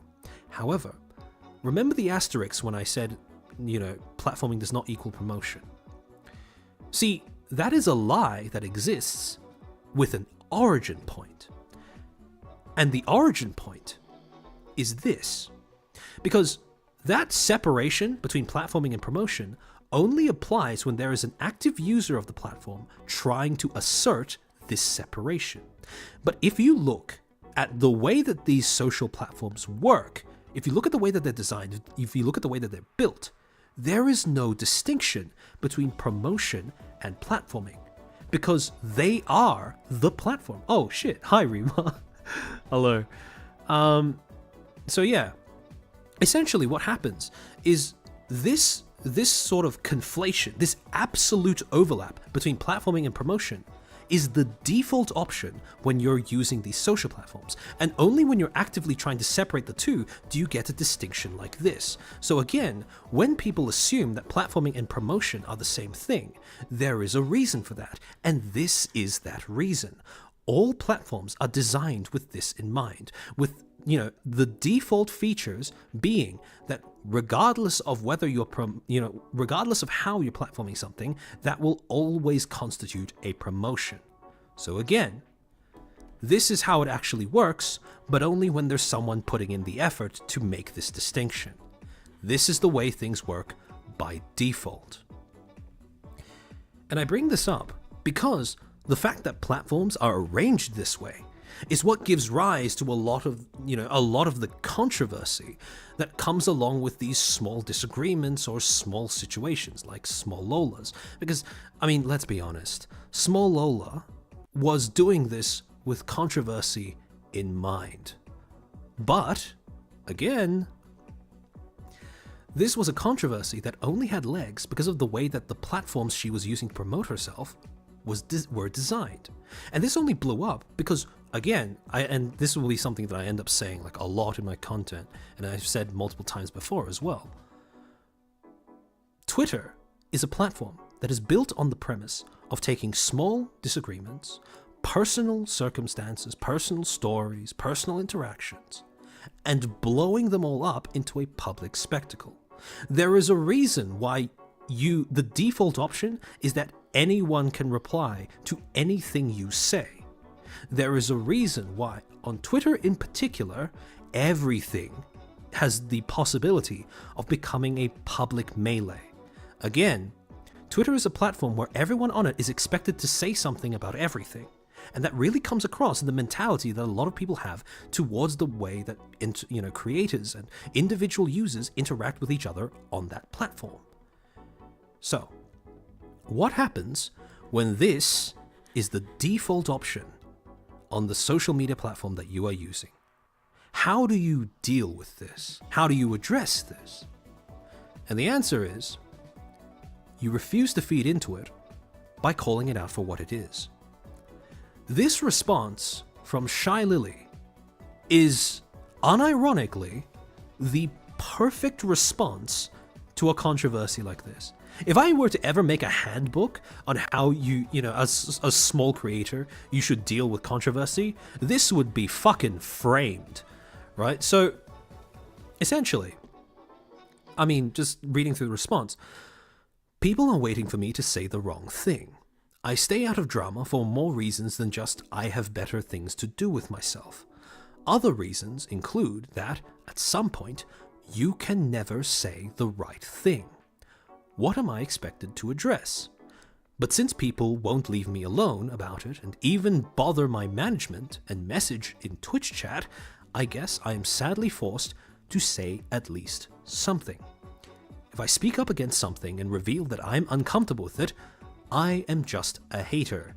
Big bad wolf. And bear in mind, this isn't said with no context at all.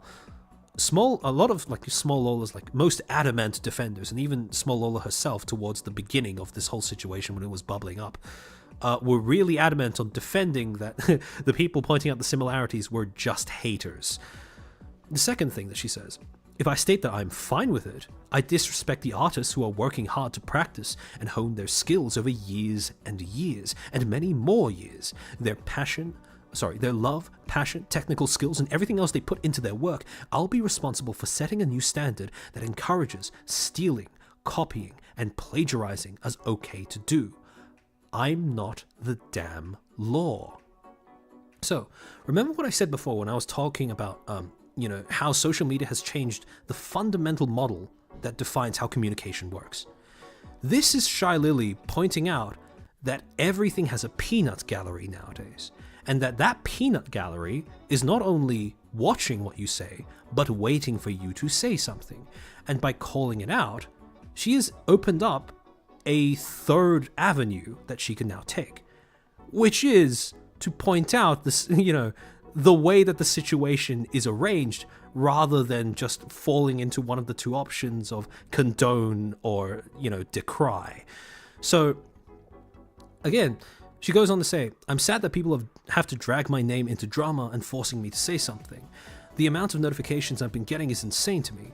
Furthermore, we don't condone harassment, never did, never will. The people who do are not Shy Lily fans. Stop treating this as if I or my community is anyhow involved. They're drama frogs. Let that be clear. And the reason why this one sentence is so important is because this is something that Shy Lily was doing that is in stark contrast to everything that I talked about just then when it comes to Offkai's lack of representation, where Shy Lily she's really putting her foot down and making it really clear. This is who represents me. This is not who represents me. And she's drawing a really clear line in the sand between people who are her fans, people who are her community, and people who are just using them as a facade to dogpile onto Small Lola. And this is something that Pippa did in her response to Offkai's situation as well, where she did call out the fact that there were a lot of people who were masking as kapipis just as an excuse to dogpile on Offkai and its staff. And Pippa as well drew a really clear line in the sand to say, those are not members of my community. Those are people skinwalking my community. My community would not do this. And again, as a creator especially, it is extraordinarily important that you make sure everyone knows who your representatives are and who your community's representatives are. So again, this is, if you were this was already doing a pretty apt job at addressing the situation while really getting at the roots of why it's there in the first place.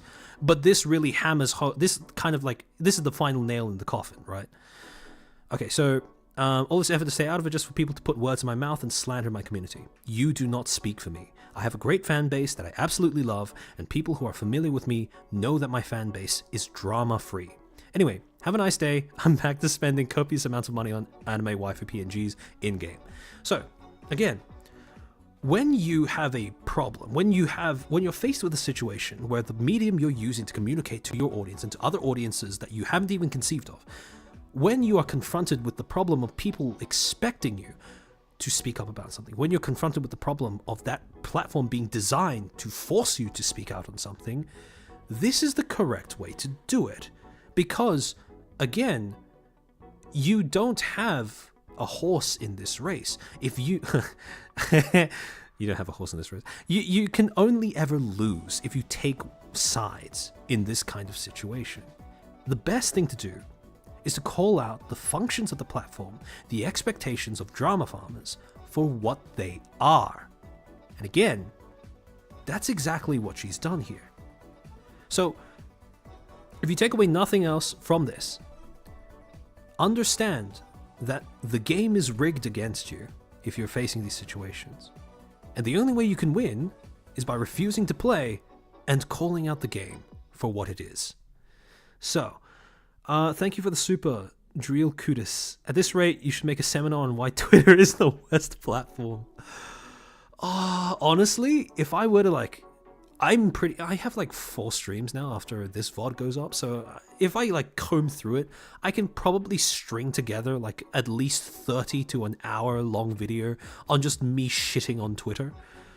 But honestly, yeah, I mean, okay, for all the people who are here, if you go onto my Twitter, if you go onto my Twitter or you scroll down through my YouTube community page, there's an ad that I have for a project that I'm doing in July, where I have a bunch of streams scheduled, where I basically go through a bunch of media theory and try to using similar streams to this, where I just take a case study from something that's recently happened on the internet, and then I talk through it, use it to explain some bit of media theory that I learned in my degree to you guys, so you have access to it without having to pay tens of thousands of dollars or study for multiple years. And one of those seminars will be on Twitter, or at least will involve Twitter. So, if you have a Twitter, please follow me. If you don't have a Twitter, don't make one just to follow me, because I promise it won't be worth it. Oh wait, Rima. Yeah, when I was saying you don't have a horse in this race, I only realized after I said it. I'm sorry for the cultural insensitivity. But yeah, I think that about sums up. Yeah, that's everything that I had pre-prepared. So now it's just about the after show yapping. I hope you learned something that was useful to you. I hope this was good in clearing up some of the problems that Offkai was going through. Because again, what Offkai went through, what Offkai did, both of those are fixable problems. It's just a matter of whether they understand where they went wrong and whether they actually attempt to fix it for next year. I hope they do. Because what they currently are doing is not sustainable. This whole thing of creating an atmosphere where volunteers can't be trusted to have the best intentions when it comes to the way that the convention is run or the people that attend, that is not what you want. I don't know how to run a convention, but I don't think it's controversial to say that that's not what you want in a convention. Tinkerlin, thank you for the super chat. Twitter out of context and uninformed. Yeah, that pretty much sums up Twitter as a platform. Because again, it's not designed to encourage actual discussion. It's designed to farm controversy, right? Everything. Well, actually, I don't know if this is a design feature or if it's just me being me skitzing out. But I follow quite a number of people on Twitter. I follow 50 accounts, and when I go to my following tab to see what they've been posting, some of their posts I don't see until I go over to the For You tab, where all the other suggestions that I never asked for reside.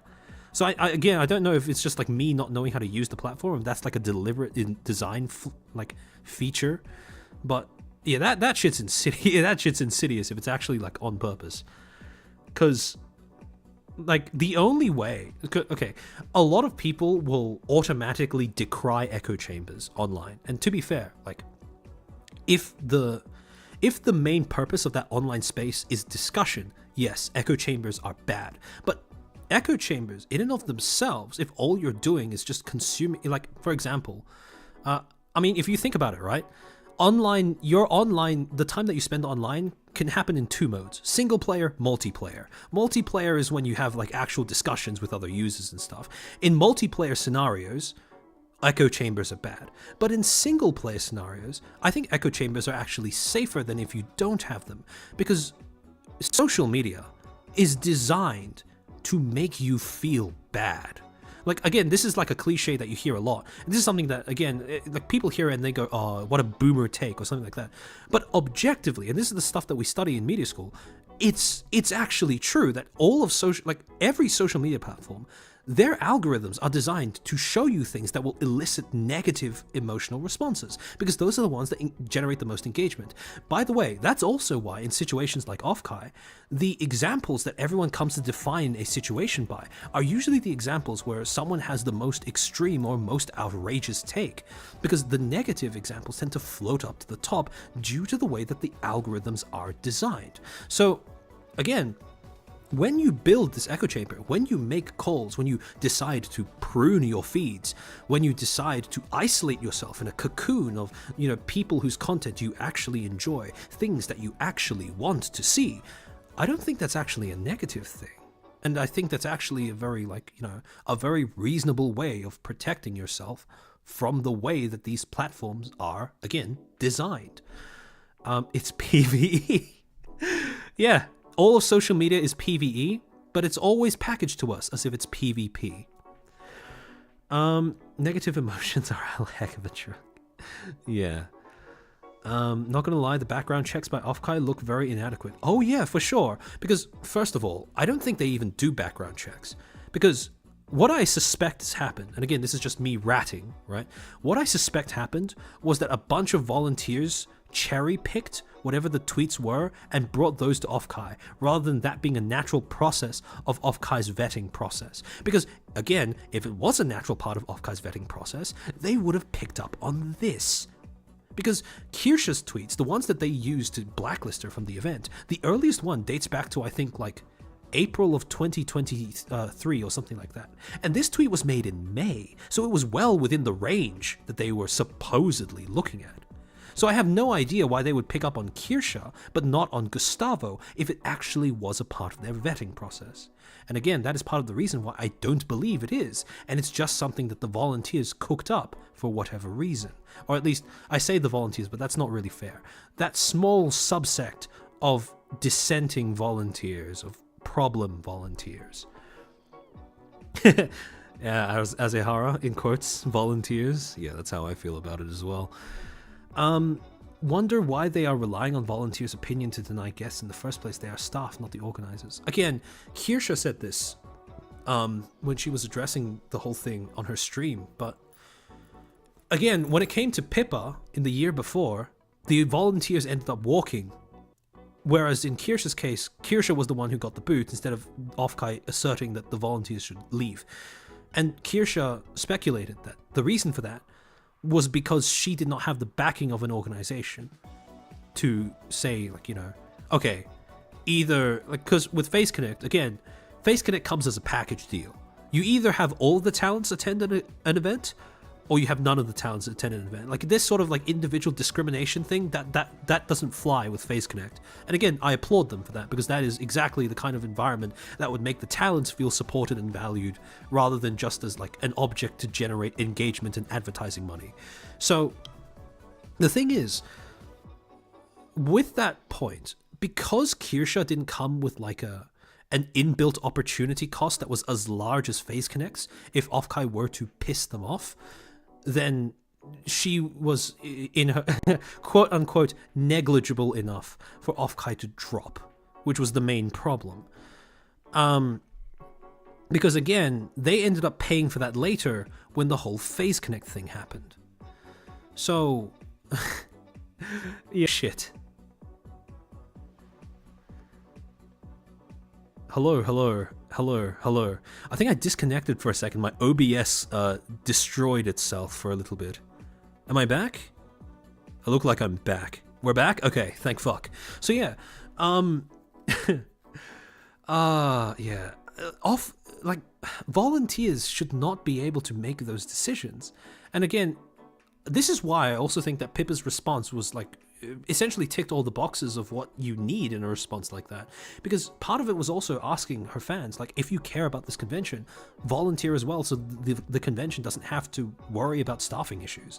Because like, the only reason this was such a problem in the first place was because behind the scenes, I do believe that Offkai does have a staffing issue.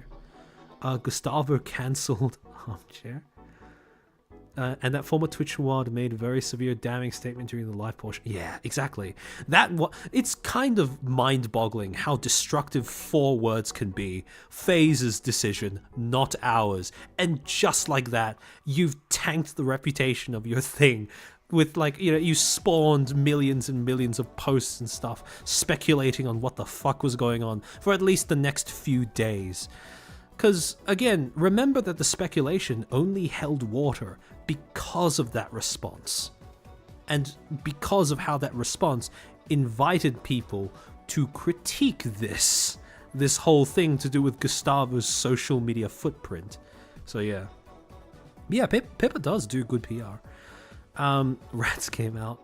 Yeah. 100% agree. California attendees aside, the problems were probably a staffing issue. Yeah.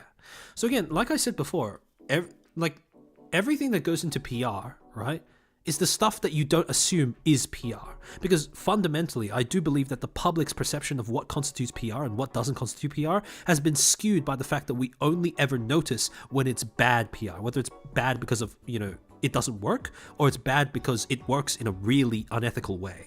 So again, things like ensuring that you have like staff ready, that you have people media trained, like, you know, that you actually take care of the people attending your event, that is stuff that you won't assume is PR, but that goes into good PR. Next few years, you mean the super public? Yeah. Single player echo chambers. Handpicking who I follow on Twitter made my experience with it quite nice, but now a bit of addiction happens because all of the content is now stuff I like. I mean, unnamed. Like that's a balancing act that I think is. I mean, that's fair enough, right? That I can understand why sometimes you would be like a little concerned with that, but it's better to have. Okay, if you must be addicted to something, right? It's better to be addicted to something that doesn't like make your life worse. If you use a social media app for like hours at a time and you leave it feeling depressed, that is universally a worse experience than if you use it for several hours at a time and you leave it feeling refreshed, energized, like ready to do something else with your day, or at least like willing, like able to sleep at night. So yeah. It was just disrespectful. That was 4 fucking words. He should never have named FaZe in that response. Like, if we were to do that entire thing again, what Offkai should have done, what one of Offkai's moderators should have done, was say, oh, we're going through some technical issues. Oh, there, like, again, maybe not say that there was miscommunication during the stream, but even if you said there were technical issues, the problem, well, at least part of the problem, was that he specifically named FaZe, which turned it into a blame game. And again, that's not how you want to treat the largest sponsor of your event. So, yeah. Sayu paid for the cosplay event, right? Yeah, she did. And, I mean, if some volunteer had taken issue with Sayu, I think those volunteers would have walked, because of the fact that Sayu sank that much money and resources into that part of the event. Man,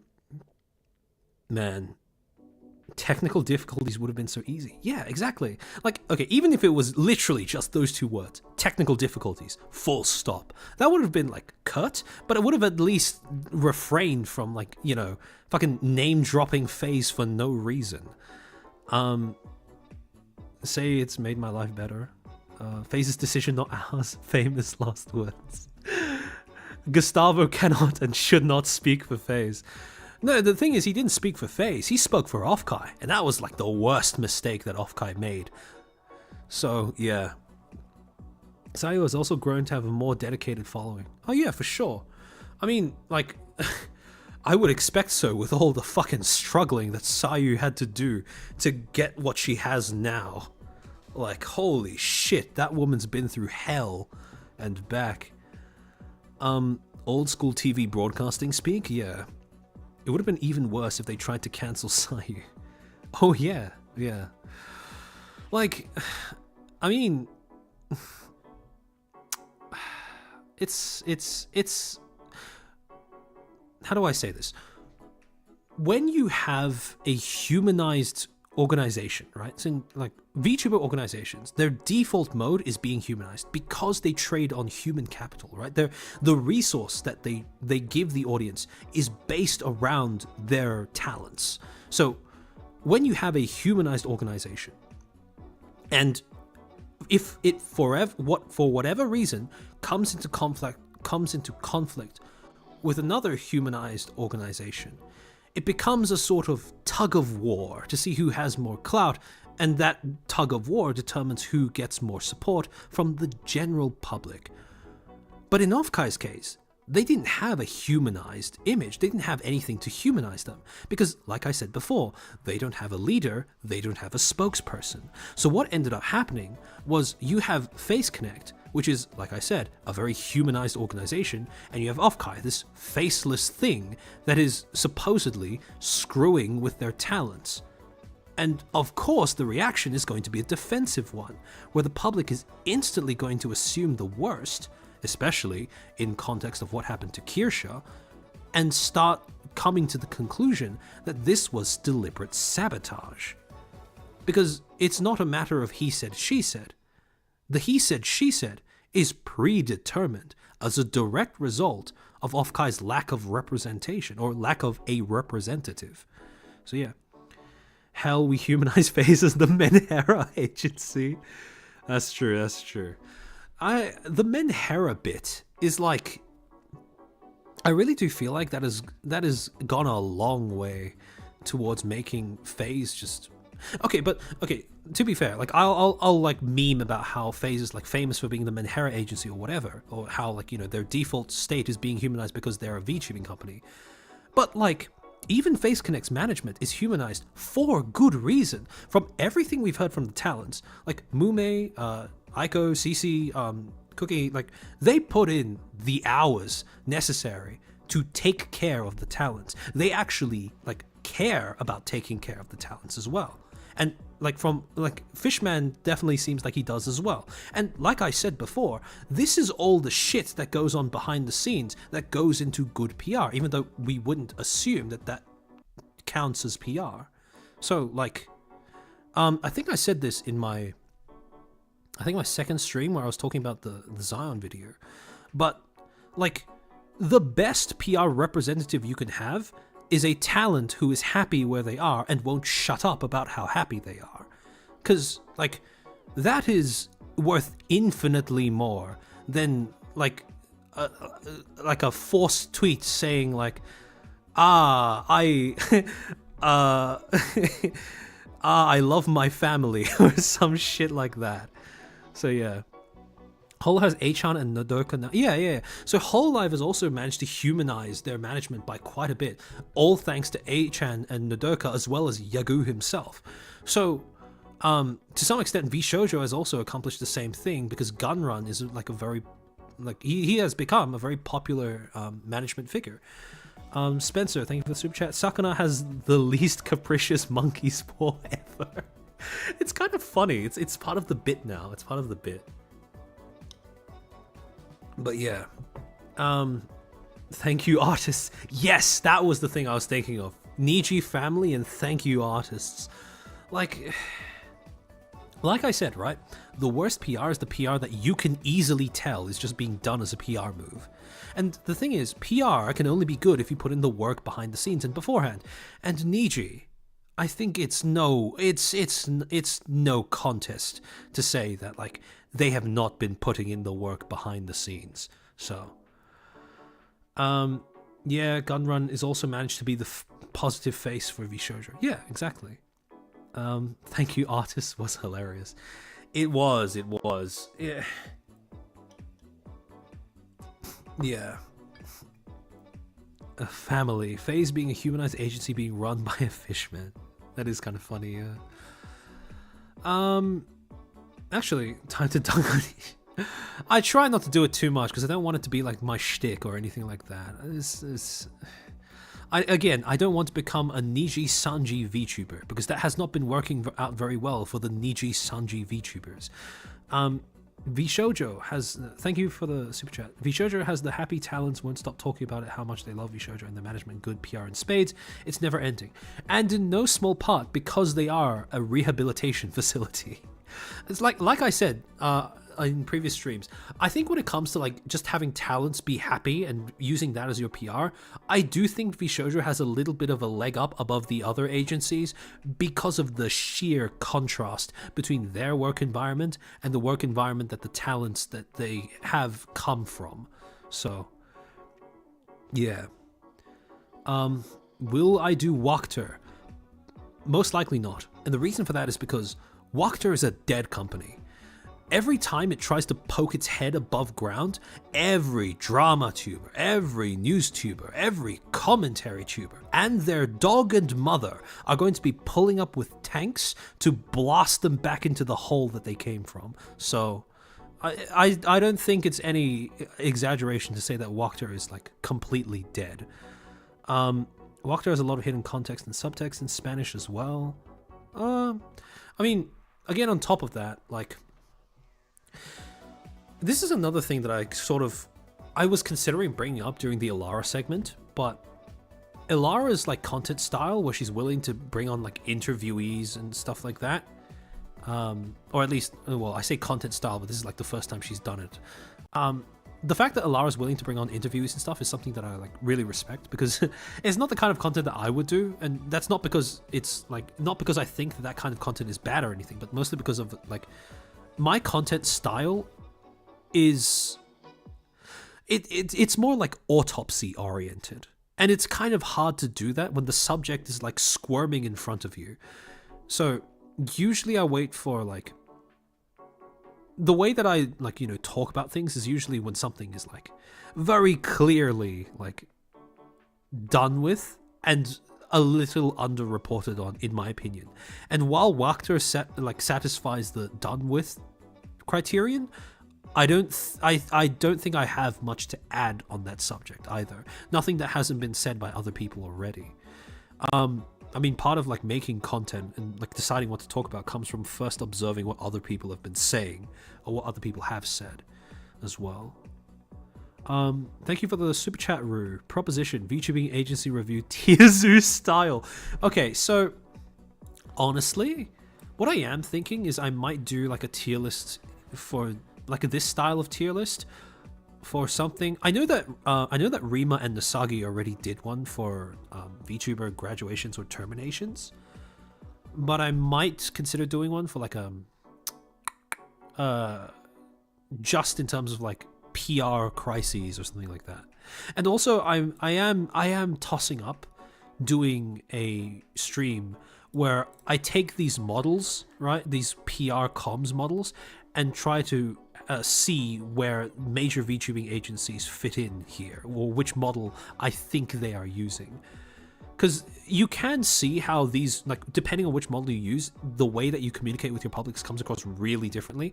Or, well, you know, if you execute them well, this one looks really similar to this. But aside from that, all of them, you know, have very different benefits, disadvantages, and ways of coming across. And I do think, just off the top of my head, if I think of like the top 4 or 5 VTubing agencies, I do think there are enough so that there would be at least one in each of these categories. But yeah, that would be an idea for a future stream. Thank you for the super chat, Sir Tortillas. Latin America proved you can shame a JP company into oblivion. Yeah, and more power to Latin America, to be honest. Like, the internet and users on the internet, when they can get organized, are simultaneously one of the most powerful drivers and one of the largest fears of any corporation that wishes to establish an online presence, because they can like make or break your public image. I think recently, you know, the whole my dear friend Shika Noko Noko Noko Koshitantan, that thing. So the fact that that became a meme got the anime that it came from even though it hasn't even like premiered yet, it's gotten like so much more promotion for free from people that it could have never predicted. But then on the other side, you have things like Niji Sanji, where they're like, all of their reputation has now become like a fucking wasteland because of the way that the public unanimously reacted against it. So you have like, again, like people on the internet, when they get organized, when they get together, have the potential to really make or break how you come across. No. Shika noko noko noko koshtantan. Not the brain rot. You know, I was on Twitter like a few days ago and I saw Synchro, Low F Eclipse, posting a loop of Apple Princess Clara just like jiggling to that tune. I couldn't get that image like fucking like out of my head. It's just burnt into my brain for the next half a day at least. So yeah, dear brain rot. Oh no. Meme rot brain versus PR disaster. Yeah, that is the new nuclear bomb versus coughing baby. It is honestly amazing to observe how much impact memes can have on how like a company or a product or a business operates online, and how much it can like make or break their entire public image. Bibu MV by Ludicano on that song possibly coming soon. Oh shit, bro! Every Ludicano upload is like this is now going to become like just me like fucking ranting about like other content creators that I like watch and stuff that I feel are insane in the space. But like Ludicano is like, I don't think I've seen something like Ludicano where he is able to, he's like the convergence of so many different skill sets all in one. Like he can mix songs, he can edit, he can animate, and like like that shit is that combination of traits is so rare to see in like a successful creator. So that's like mind-boggling, the shit that he can make, even though it's like all brain rot. Hell yes, Lucano. Yep. Kind of feel like PR disasters for VTubing agencies and tech companies this year went into overdrive. Yeah, like I said, right at the beginning of the stream, this is like VTuber agencies going through these kinds of like mistakes and growing pains and stuff is something you would expect of an industry that is just beginning to like really find its stride. And I do feel like we're in that stage of VTubing as an industry where, you know, we've sorted out most of the important stuff, or at least, well, most of us have sorted out the important stuff. And now it's like, now all the shit that was flying under the radar in the early years is starting to float up to the surface. So that's why I think it looks like things are happening, whereas it's actually just the effects of stuff that was happening beforehand, but was just never noticed. Dude is the whole package? Yo, yeah, I agree. That boyo is quite skilled. The next Kanaru. Oh, yeah. Armchair fangirling about other creators. Let's go. Yeah. You know, I was thinking of like, I know this probably wouldn't appeal to like all of the audience that ends up tuning in for these like, I've realized that I've kind of like, in the past few streams that I've done, I've become like fucking VTuber Batman, where I just show up with prep time and fucking fists, and I just start going to town on like someone's fuck up. But like, the thing is, right, and I understand that that's the content that does appeal. I am thinking of doing like just more chill streams, because in July I will be very busy with like a weekly stream where I do the same thing as I've been doing, but just with a more like general scope when it comes to internet stuff. But I am thinking of doing like a chill stream where I just get to like spurg out and fangirl over some things, because like, I mean, I have like this is I hope no one from Face Connect ever sees this, but I have like Face Connect fan fictions and stuff like that just sitting in a Google Doc at some point that I wrote in like a like a fucking stupor, like about like either half a year to a year ago. Because so often I come across VTubers, right, and they're like concepts, their lore and stuff, even like however bare they are, or even just the main premise of whatever their concept is, I find that to be like really fascinating. And like the ways that you can take that narrative-wise, story-wise, are like so interesting to me. So yeah, I mean, maybe I do a chill stream sometime before July where I just like spurg out about that for a little bit. But yeah. Clip it? No. Oh shit! Hello, hi False. Oh fuck! People, what the fuck? Hello. Hey yo. 4K. Yeah. I mean, look. False no. But yeah, I mean, look, it's always fun when someone who you were talking about in a stream shows up to that stream.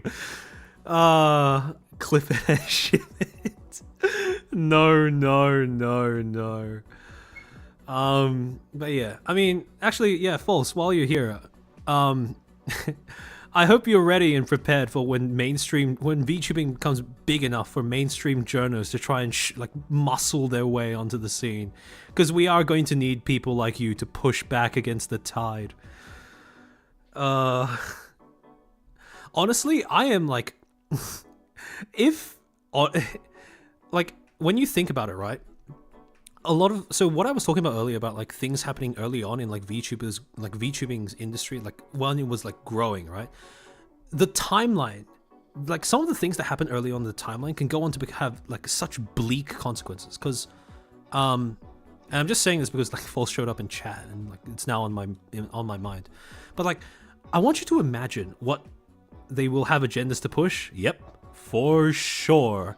And they will go off of those agendas before they bother actually looking at the news, or at least the news of what's going on like in this space. But yeah, so I want you to imagine what this space would look like if Niji had actually succeeded in assassinating like False, Kyo, like etc. Because I think someone in chat said it earlier. But when you have a space, right, where content is being made, where things are going on, you need homegrown journos. Because inevitably, like, okay, funnily enough, the term tourists is actually like a thing that people, it's actually like a proper media term that you get taught in studies. Because, so generally, there was a stage in the early internet's development where people wanted to study the different ways in which a community could emerge around like a sole creator or a sole topic of interest. And when they were trying to understand how these communities emerge, they would divide these communities into groups of people based on the way that they would interact with things. And tourists were like an actual media term that is used to describe people who interact with the content based on only a superficial attachment to either the content itself or the other people in that community. And for that reason, when people say that they want to gatekeep from tourists, there is a justifiable reason for that. Because, again, when you are a journalist, like I'm saying mainstream journalist, right? And you are starting to see some of those like dip their toes into VTubing. When you are a mainstream journalist, your editor is God, which means that you have a duty to pump out stories week by week, month by month, and you can't afford to be that picky about what your stories are, which means that you fall into this trap of just trying to come up with something to talk about. And to be fair, academia has the same problem, where you get articles that exist just to justify their own existence. And what this means is when journalists enter a new space, what you tend to happen, and we've been seeing this happening with gaming for a while now, they will focus on the controversy first and the nuance, like, not even like second, like fucking 100th, based on how journalists have been writing their stories. So essentially you get like the most surface level reading of what a community is like, what an industry is like, what the creators of the industry, what the, you know, the controversies or news itself is like, and then you get to writing, which is again a problem, because if that's the thing that most people use to get their information about a space, about an industry, they're fucked. So the timeline where False actually died when Niji tried to take down that channel would be a timeline where inevitably, once mainstream journalists come in, they would take over like cops in like fucking native riverbeds or some shit like that, where they would just multiply and overrun the space. And that is why we need, like, you know, that kind of stuff. So yeah, Old Reliable is always waiting on Niji to do something stupid like giving a takedown notice. Like, yeah, the Raziel thing was wild, bro. Niji gives, well, actually, not just Niji, but there are so many, like, again, because of the way, so, you know, you guys all remember, like, the everything wrong with VTubers video that Shizzy made like a while ago, right? Because I think a lot of you will have been in the stream where I was talking about it as well. But a lot of people will look at these issues and just say that they are VTubing issues, whereas in fact they are actually things that happen with any growing industry. So the things like, you know, not knowing your way around, like, not knowing the difference between when to shut up and when to start talking about like a problem or a controversy, that is very much characteristic of a corporation that does not yet have a PR strategy figured out. And I think it's very fair to say that like Niji Sanji does not have that figured out. Also, I want to stress that, like, even though I said earlier about how important it is to like make sure everyone knows who your representative is, that doesn't automatically mean that every time there's a controversy you need to say something. Silence can be okay. But the thing is, silence is a privilege that you earn by making sure that everything's okay backstage. If things are happening beneath the surface, you lose the option of just being silent and riding out a controversy that way. Which is why, like, for example, with Offkai's case, it wasn't just that they, like, it wasn't either that they were silent or that they, like, spoke up. It was the, okay, so generally, right, the two worst things you can do PR-wise is say absolutely nothing, because that allows people to start setting agendas, speculating, etc., and that snowballs into, like, you know, a bigger problem than it was beforehand. But the second worst thing you can do is start fighting with your publics. And the problem is, with Offkai, they didn't just do one or the other. They did a combination of both, because Gustavo was very obviously fighting with the publics, and Offkai's official channels was keeping silent. So it was just like a really bad situation all around. And you see the same sort of thing happening with Niji, where they seem to, like, what I assume Niji is like, the way that I conceptualize Niji in my head is this mechanical behemoth that has no humanity, but has just sheer size. As a result, when they decide on a path of action, they just start moving, and because of their size, that movement becomes really hard to stop.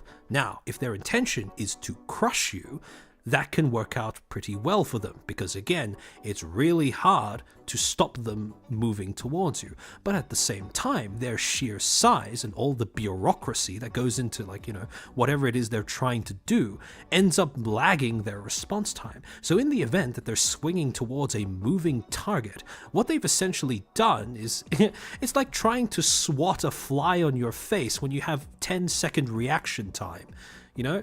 And that's exactly what we saw with the whole, like, Raziel thing. So, and with the whole Selene thing as well. Yeah, the bigger the ship, the harder to steer. Exactly. Niji is the rumbling. It's in their best interest to invest in it, despite, especially after what we see in the quarterly reports. I have very low hopes for the quarterly reports, if I'm being completely honest. Like, I don't think it's going to affect, well, actually, I think maybe because I'm jaded to the entire thing, I don't think it's going to have that large of an effect.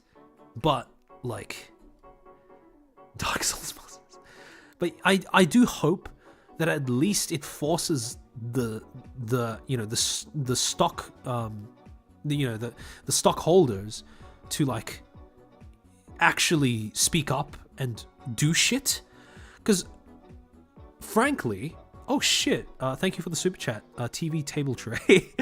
Lots of VTubers face Prima Hollow talents and talked a lot about Offkai's post-con. The positive experience outweighed the negative press, benefiting Offkai, making a weird feedback media loop. Yeah, exactly. I mean, on the topic of that, like you kind of get this weird situation where people who hear about the positive stuff end up getting exposed to the negative stuff, and people who hear about the positive stuff when all they've known is the negative stuff kind of like are inclined to disbelieve it and like decry it in some way. But yeah, I mean, Offkai, like again, Offkai on the whole is not going to fail as an event, or at least if like not yet, but they do have problems, and this event really showed what problems they had and what problems they need to fix by the time it rolls around next year.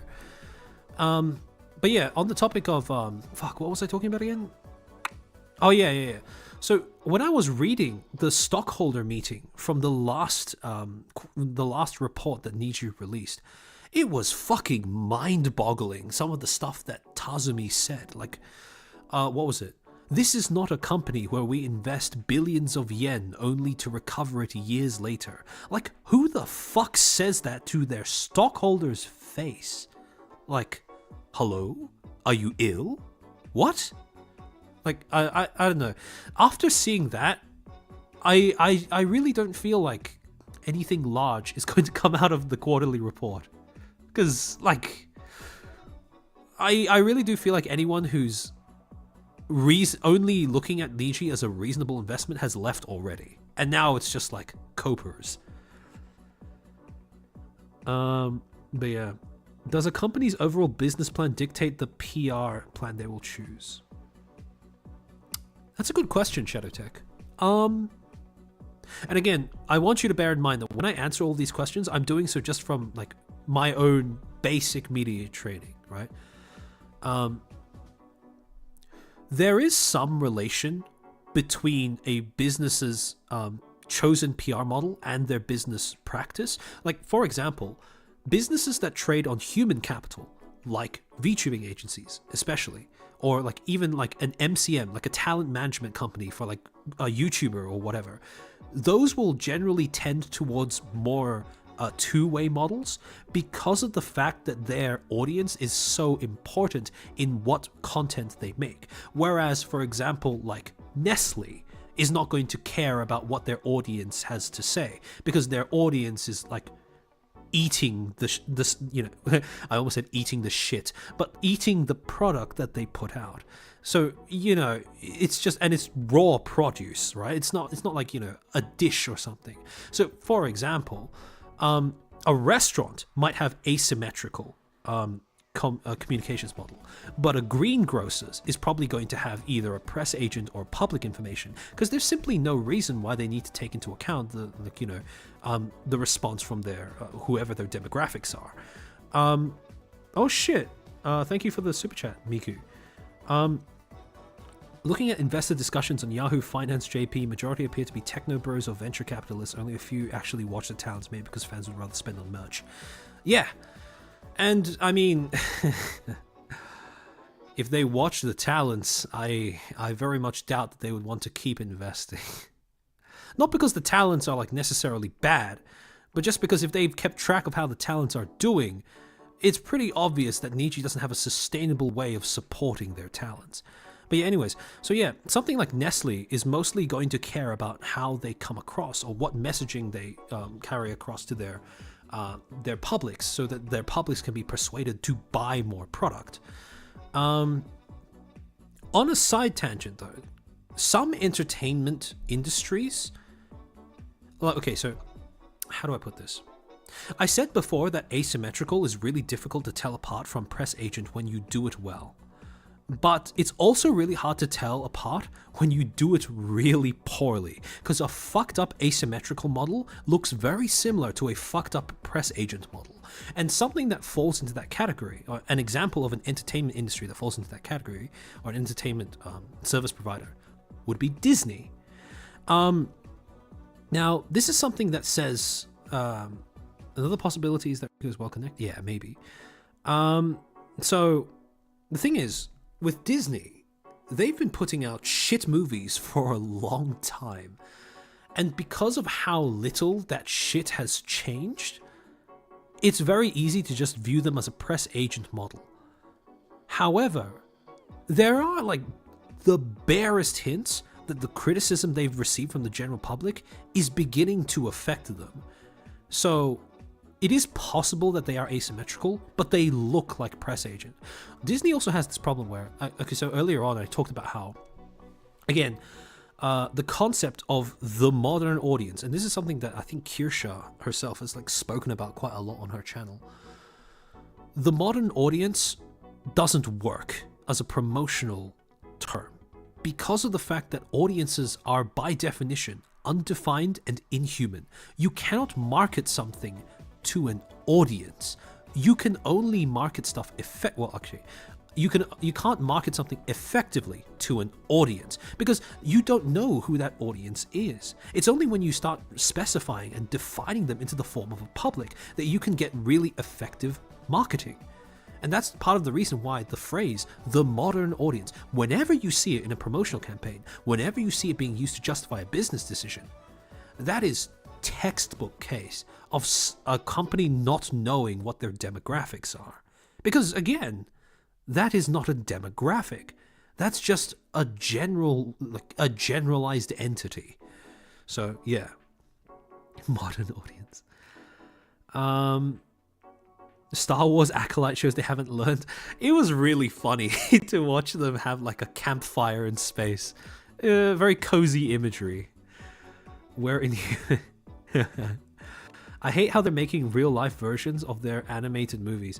Oh yeah, for sure. I despise those as well. And not least because of the fact that they're all shit. Like, it would be fine if they were just like... updated visuals, even though for something like The Lion King, that would just be cursed. But like, if they had like decent story, or even if they had the exact same story, it would be more palatable than whatever the fuck they've been putting out. So why the concepts of VTubing based on parasociality? Wait, what? Modern audience equals people who are alive and conscious. It needs to be targeted. Yeah. Multiple people survive lightsaber stabs. Yeah, I've been keeping track of that as well, as it's been reported by other people. It's been, I don't know what the fuck Disney's doing, I'll be honest. I feel like I feel like even they don't know what the fuck they're doing, and they haven't known for like years now. Also, I mean, this is the domain of like Kirsha and other creators like her. But DEI initiatives, in terms of the way that DEI seems to have affected media, at least. And again, I hate that DEI has become this sort of like taboo subject to bring up, as if it's not like affecting at the very minimum a lot of the media we consume. But like DEI, if you just look at the premise of it, sounds like fine, right? It's very American because again, as I talked about in my Shizzy like stream, diversity is a very American thing to be very worried about. But like DEI on paper sounds like it's not that bad. If you just say, oh, we want diversity and equity, I'll look at you and conclude that you're American if you say that. But I won't view that itself as an issue. But the problem is, it seems like everything DEI touches just becomes shitter. So it's like, and again, this is something else that I talked about in the Shizzy stream, but the kind of representation that you get through DEI, the kind of diversity that you get through DEI, is like the most tokenized, impotent shit version of those things that you will get if you simply put in the effort to have it organically. So, yeah. It's forced. Yeah, exactly. I prefer using dye. Yeah, I mean, if I do have future stream where This is more like I guess this is more like sociology based, I suppose. I don't know. I feel like if I do end up talking about like DER or something like that, I would probably want someone else to talk about it with on stream. Which admittedly is kind of tough because I don't know, like I'm in that stage still where I'm not really sure how to go about collabs. Because like a lot of my streams are just me going off on something on my own, and collabs are like quite different from that, from my general understanding. And also like, I don't know. Collabs are like interesting to think about because like the way I conceptualize collabs are when a VTuber like not even VTuber, just like when any creator like reaches out to do a collab, the way I view it, because like technically the way we are on stream is like not the same as we are in real life. So it's kind of like reaching out to someone and saying, I think my persona and your persona will get on well on stream. Which feels to me like parents reaching out to another parent to arrange a play date for their children. But like, I don't know exactly how I would go about that if I'm being completely honest. But yeah, collab with Korsha. I hesitate though because Kirsha is much like larger of a creator. Even though again, her content is, I have watched like clips and stuff from her for like quite a while. Her streams make my streams look like yapping light, which is why like I don't often tune in to those. But I mean like, I don't know, it's kind of like because she's like a larger creator, and I don't know about, I'm very hesitant to like reach out to creators who are larger than me because I'm still at the stage where I am like a literal who still. So I don't know, it's like I have had people say that they are like willing to hang out and stuff. Creators that are like larger than me. It's just that I don't know. I want to I want to make sure I actually have something to offer. But the problem arises from the fact that I don't have a clear metric in my head of how to evaluate that just yet. So yeah. Beware of the sounding tangent. Don't worry. Because I've watched Kirsha stuff before, I know about the sounding tangent. It's fine if you don't want to collab, though, still your call. Yeah, I don't know. It's like it's I think it's reaching out that intimidates me, I suppose. But yeah, Amchel is still a baby. I'm just a little footstool. Still trying to find your creator. I think I've got my creator identity down. Like I am like the talking chair VTuber, or I will be once I get a PC that can handle fucking running VTube Studio while I stream. But yeah, I think I've got my like identity down pat. I am talking chair that does media theory. So it's just I'm sure your yapping will do just fine for company. I hope so. VTubing is a lonely industry if you only ever just do it on your own. So at some point, like I will be, at some point I will start putting feelers out to sort of, you know, maybe reach out to other people. Finding the topic to talk about would be the first thing to worry about. Yeah. DEI in particular. Okay, part of the reason why I'm also a little hesitant to why I would be hesitant to reach out to Kirsha is because she's talked so much about DEI. Like, the reason why I've started looking into DEI is because of watching her stuff. So something else I also am thinking about is the fact that there would probably be a lot of overlap. Unless we're looking at a specific case study, in which case then I would be able to offer something. Because then I could bring in all of the other stuff to do with like media theory and shit like that to the table as well. Armchair debut incoming.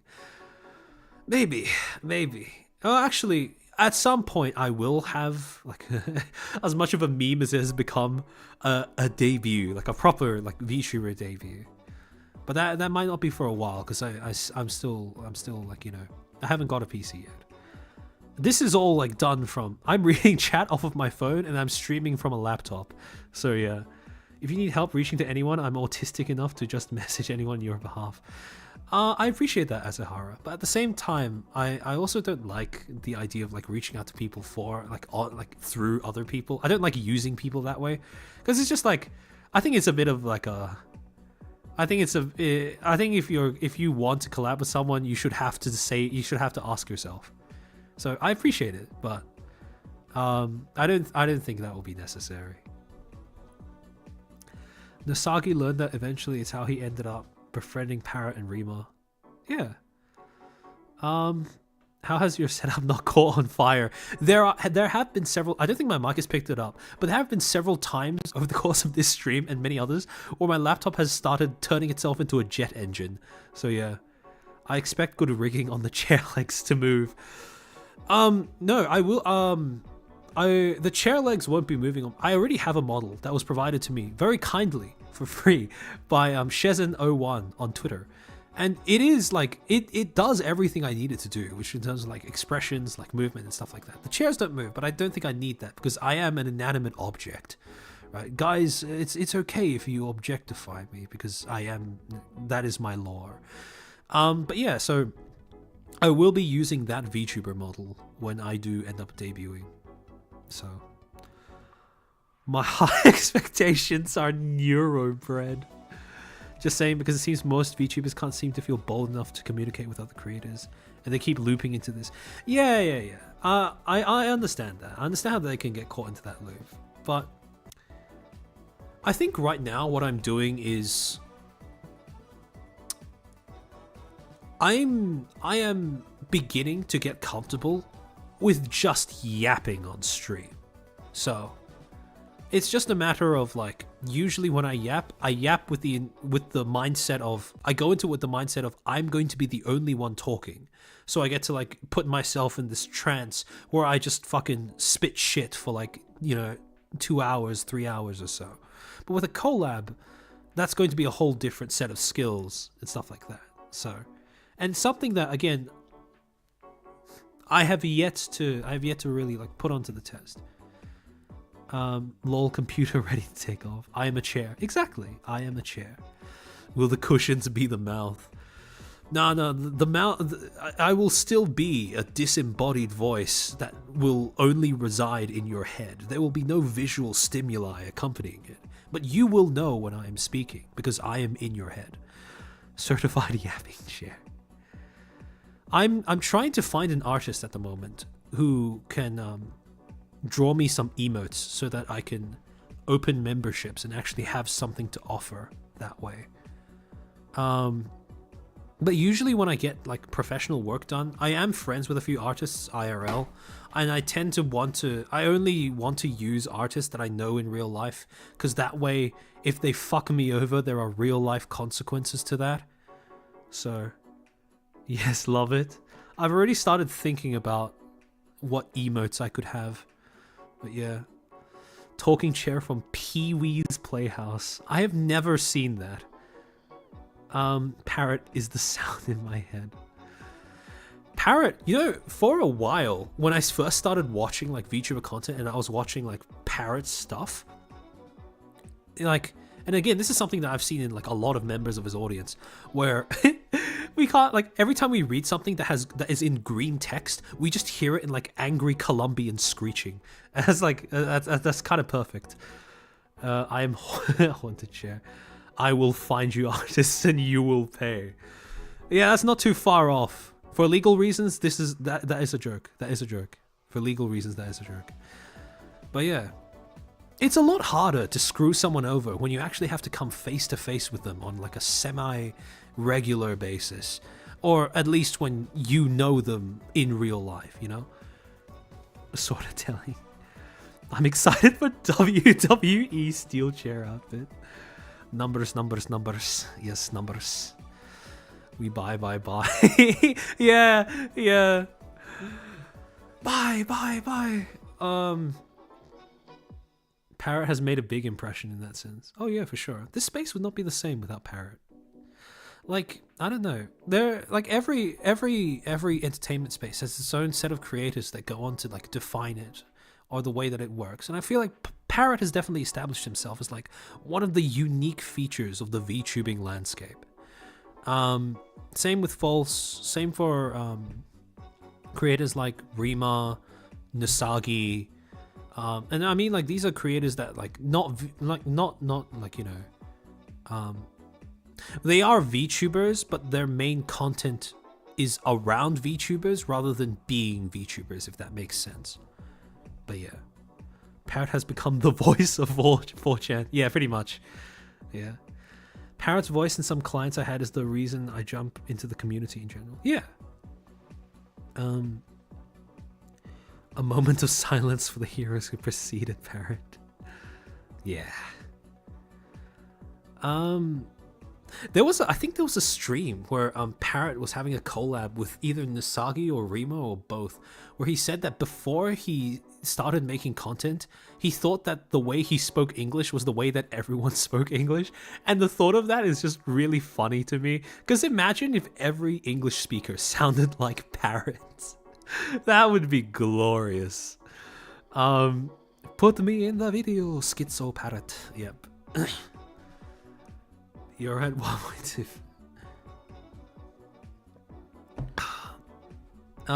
That would be hilarious. They've done it a few times. They're very instrumental to the VTubing community, as unhinged and disorganized as we are. Yeah. The Colombian experience. Man, some of the stories that Parrot has like told about like being in Colombia have been kind of interesting, to say the least. But yeah, if everybody speaks like Parrot, his accent would be unique. Yeah, exactly. Part of Parrot's charm comes from the fact that, so far at least, the only one we've heard sound like that is Parrot. So, Colombia. Hey yo, what are you doing, Rima? Yeah. It sounds wild over there. Oh, something else that has been taking up quite a lot of brain space as well is juggling streaming with like making the edited videos and stuff. The way that I've come to think of the the videos that I've made and the videos that I go on to make are like, so this is like a small peek into the way that I think, but generally when I'm making these videos, right, when I make edited content, the way that I think of it is that I'm auditioning, right? It's the same way that an actor would audition for a role, but instead of auditioning in front of like directors or like a board or something, I'm auditioning for you guys to be like my audience. So generally going forward, the way that I intend for my videos to go is might not have that regular of an upload schedule, but more just like promotional pieces that I put out to grab more people to become aware of like my stuff. So generally I will probably be prioritizing the streams over the edited content, because even though the edited content is like, I do put like a lot of I think I used 110% of my brain capacity to make the last one, but I do care about them quite a lot, and I do think that they're like, I do try to make them educational, but I do think that the streams have more potential to just get information across to you guys, which is why I would prioritize the streams more. So yeah. Oh yeah, we do need to decide on a fan name. I'll probably end up releasing a poll for that sometime either close to or a little bit after, close to July, I think. Because that's when, the way that I'm organizing stuff, content-wise, is that I'm going to be prepping a lot of stuff around using the content I make in July as promotional material. So that's when I would be deciding on a fan name and stuff like that. I am personally leaning a lot towards Footstools. I like Footstools a lot, even though it might sound a little silly. Footstool, the thing is, right, Backseaters is like equally good. It tickles that same part of my brain just as much. So if we do have a poll, it's probably going to be like a face off between those two. So yeah. How about peg legs? That would sound piratey. That would sound piratey. Couch stains? Did someone say couch stains? Whoever said couch stains is going to be put to death when I find you. Matthew, I'm sorry, but you are getting shot. Couch stains. Oh my. Me oh my.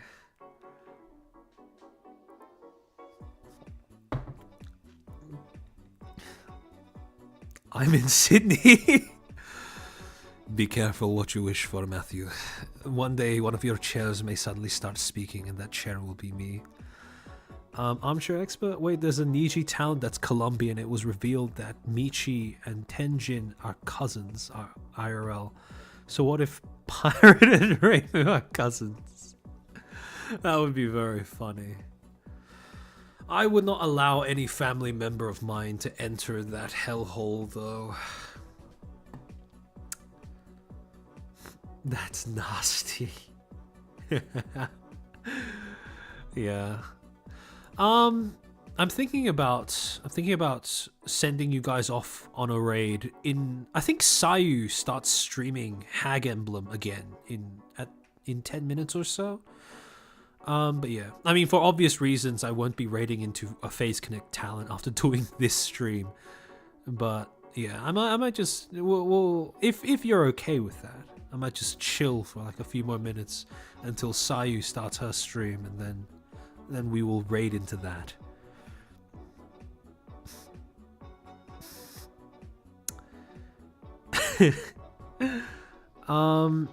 Australian invading. Didn't know they were cousins. The Niji girl is a Colombian. Wayu Weem, they're second cousins. Hagu love. Can we be loose change? Call these live streams pillow talk. If I ever end up doing like an ASMR segment as a joke, I will call it pillow talk. Spencer, thank you for the super. I declare we should be known as the chair shitters. No, that's toilets. Toilets and chairs separated in the great genocide of 09. We are dead to one another because, well, I mean, racial tensions are very high there. Oh, hell yeah. Pillow talk is good. I've been thinking about like things that I could possibly do. I've been thinking of maybe doing like, actually, I'll refine it a little bit more, and I'll make a community post once I actually decide what it will be. But pillow talk is good. Pillow talk is good. For this joke ASMR, you should do it with full Westy Bogan accent. I think I talked about this on my first stream, but I don't, apparently at least, I don't sound Australian enough. You know, on the topic of accents, this is really funny. Honestly, this is really funny to me. I have quite a few friends who come from New Zealand, and they, if you have heard New Zealanders speak, they have a very distinctive way of like enunciating their words. Instead of saying something like deck, they say like deck, and instead of saying bitch, they say like betch. So it's so I asked one of my friends from New Zealand, how do you actually like, how do you do a New Zealand accent? And they said to me, just don't move your tongue. The way you sound like someone from New Zealand is when you speak, just never move your tongue. So, in the same year, and this was like 2020, coincidentally, there was also a survey that was being done around the world that attempted to find which country had the best lovers. And New Zealand men ended up ranking, I think, at the bottom of the survey. And it's kind of funny that that happened to a country where the accent is defined by not using your tongue. Now, I'm not saying there's a relationship between the two. I just think it's a really funny coincidence. New Zealand exists? Yeah, I sound like very posh Aussie. That's the ABC thing kicking in. Because I find that if you're like, and this is a very broad generalization, but if you're Asian and you're Australian born and raised, you tend to go into one of two extremes, where you sound like very Aussie, and I think Bae from Hololive falls into this category, where she does sound very Aussie, or you tend to sound like this weird amalgamation of different Western-speaking country accents, which is, like I talked about before, the ABC, the Australian-born Chinese accent, where we tend to enunciate everything like hyper correctly to the point where it starts to sound artificial. So, yeah.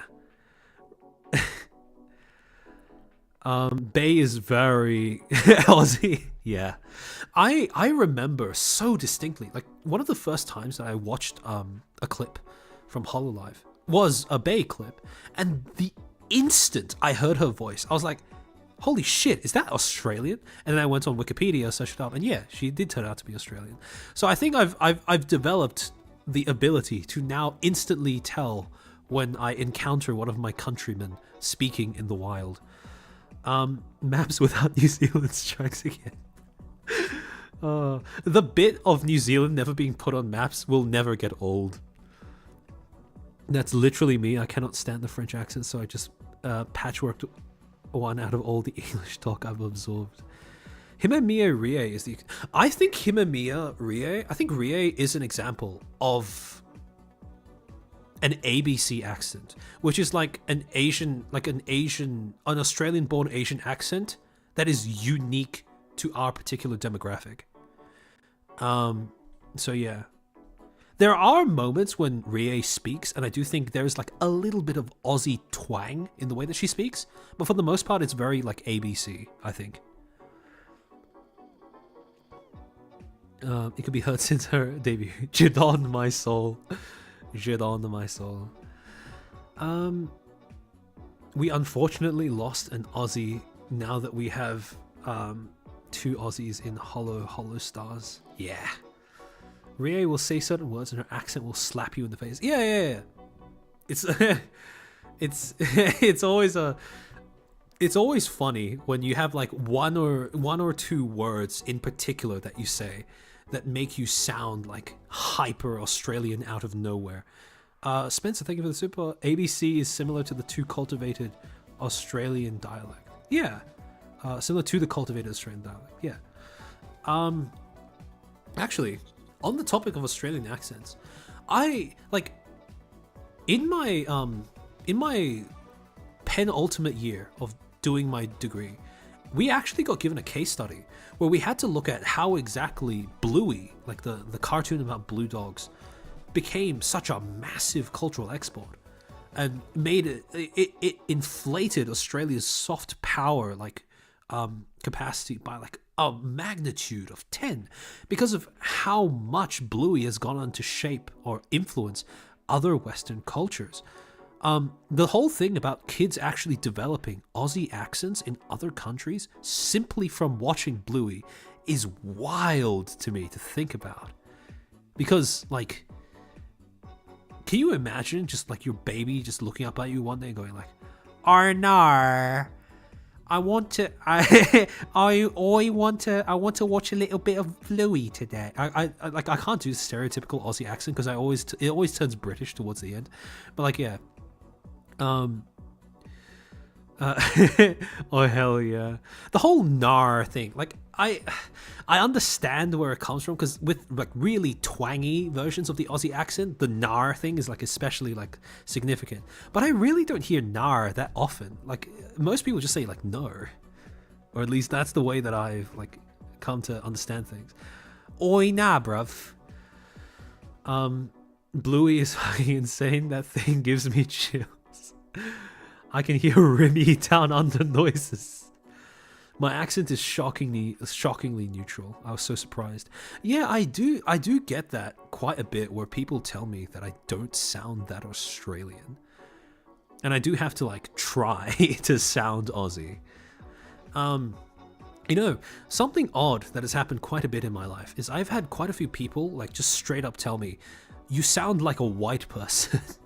And that offends me, not because I hate white people or anything, but because as a child, right, when I was first learning how to speak Mandarin, which was like my first language, by the way.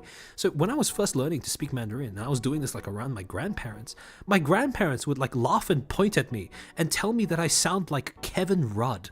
Have you ever heard Kevin Rudd speaking Mandarin?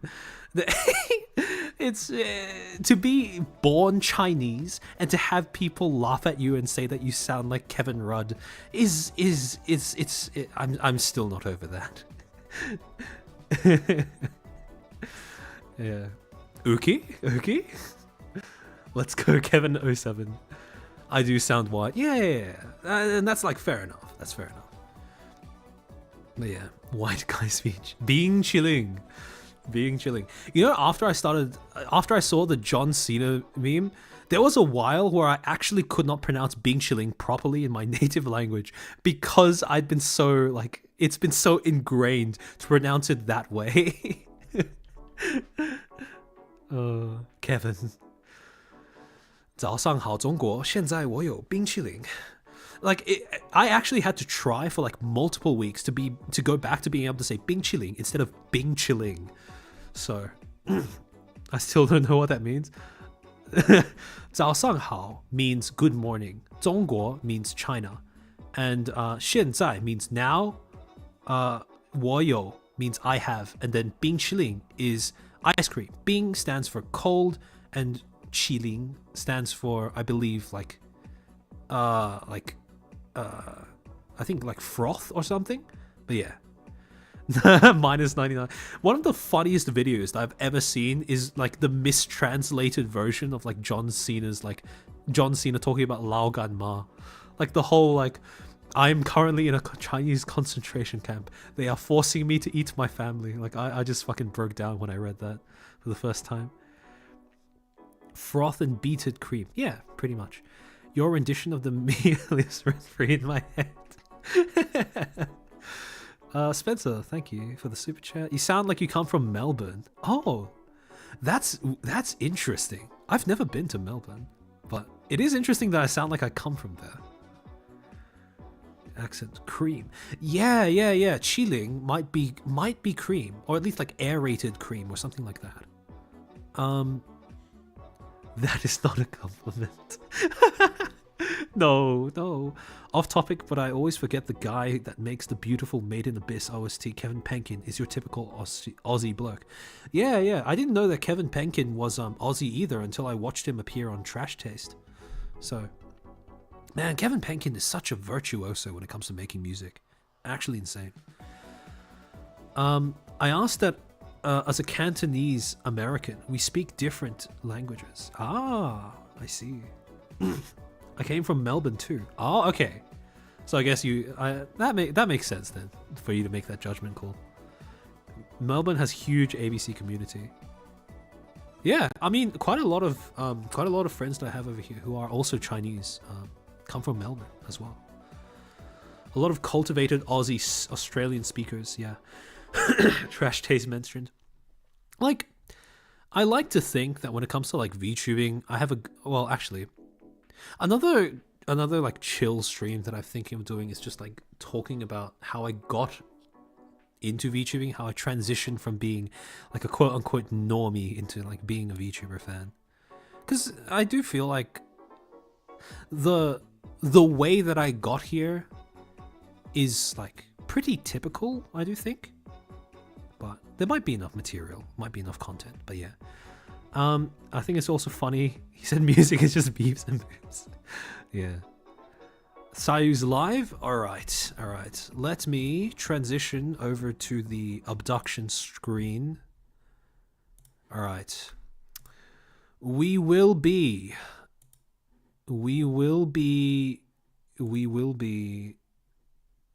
raiding live redirect. Oh, okay, she's live. Let's go. All right. Okay. I think we've locked it in. So, I hope you learned something that was useful to you. I hope this was a good stream for you, as it was for me. And I hope you have fun enjoying Hag Emblem with Sayu. I might announce another stream soon once I figure out what it's going to be. Maybe a chill stream and then another like PR oriented stream. But until then, I will see you next time. Footstool raid, yeah. Just spam chair emote. I think that'll be funny. But yeah. All right. Behave yourselves and see you next stream.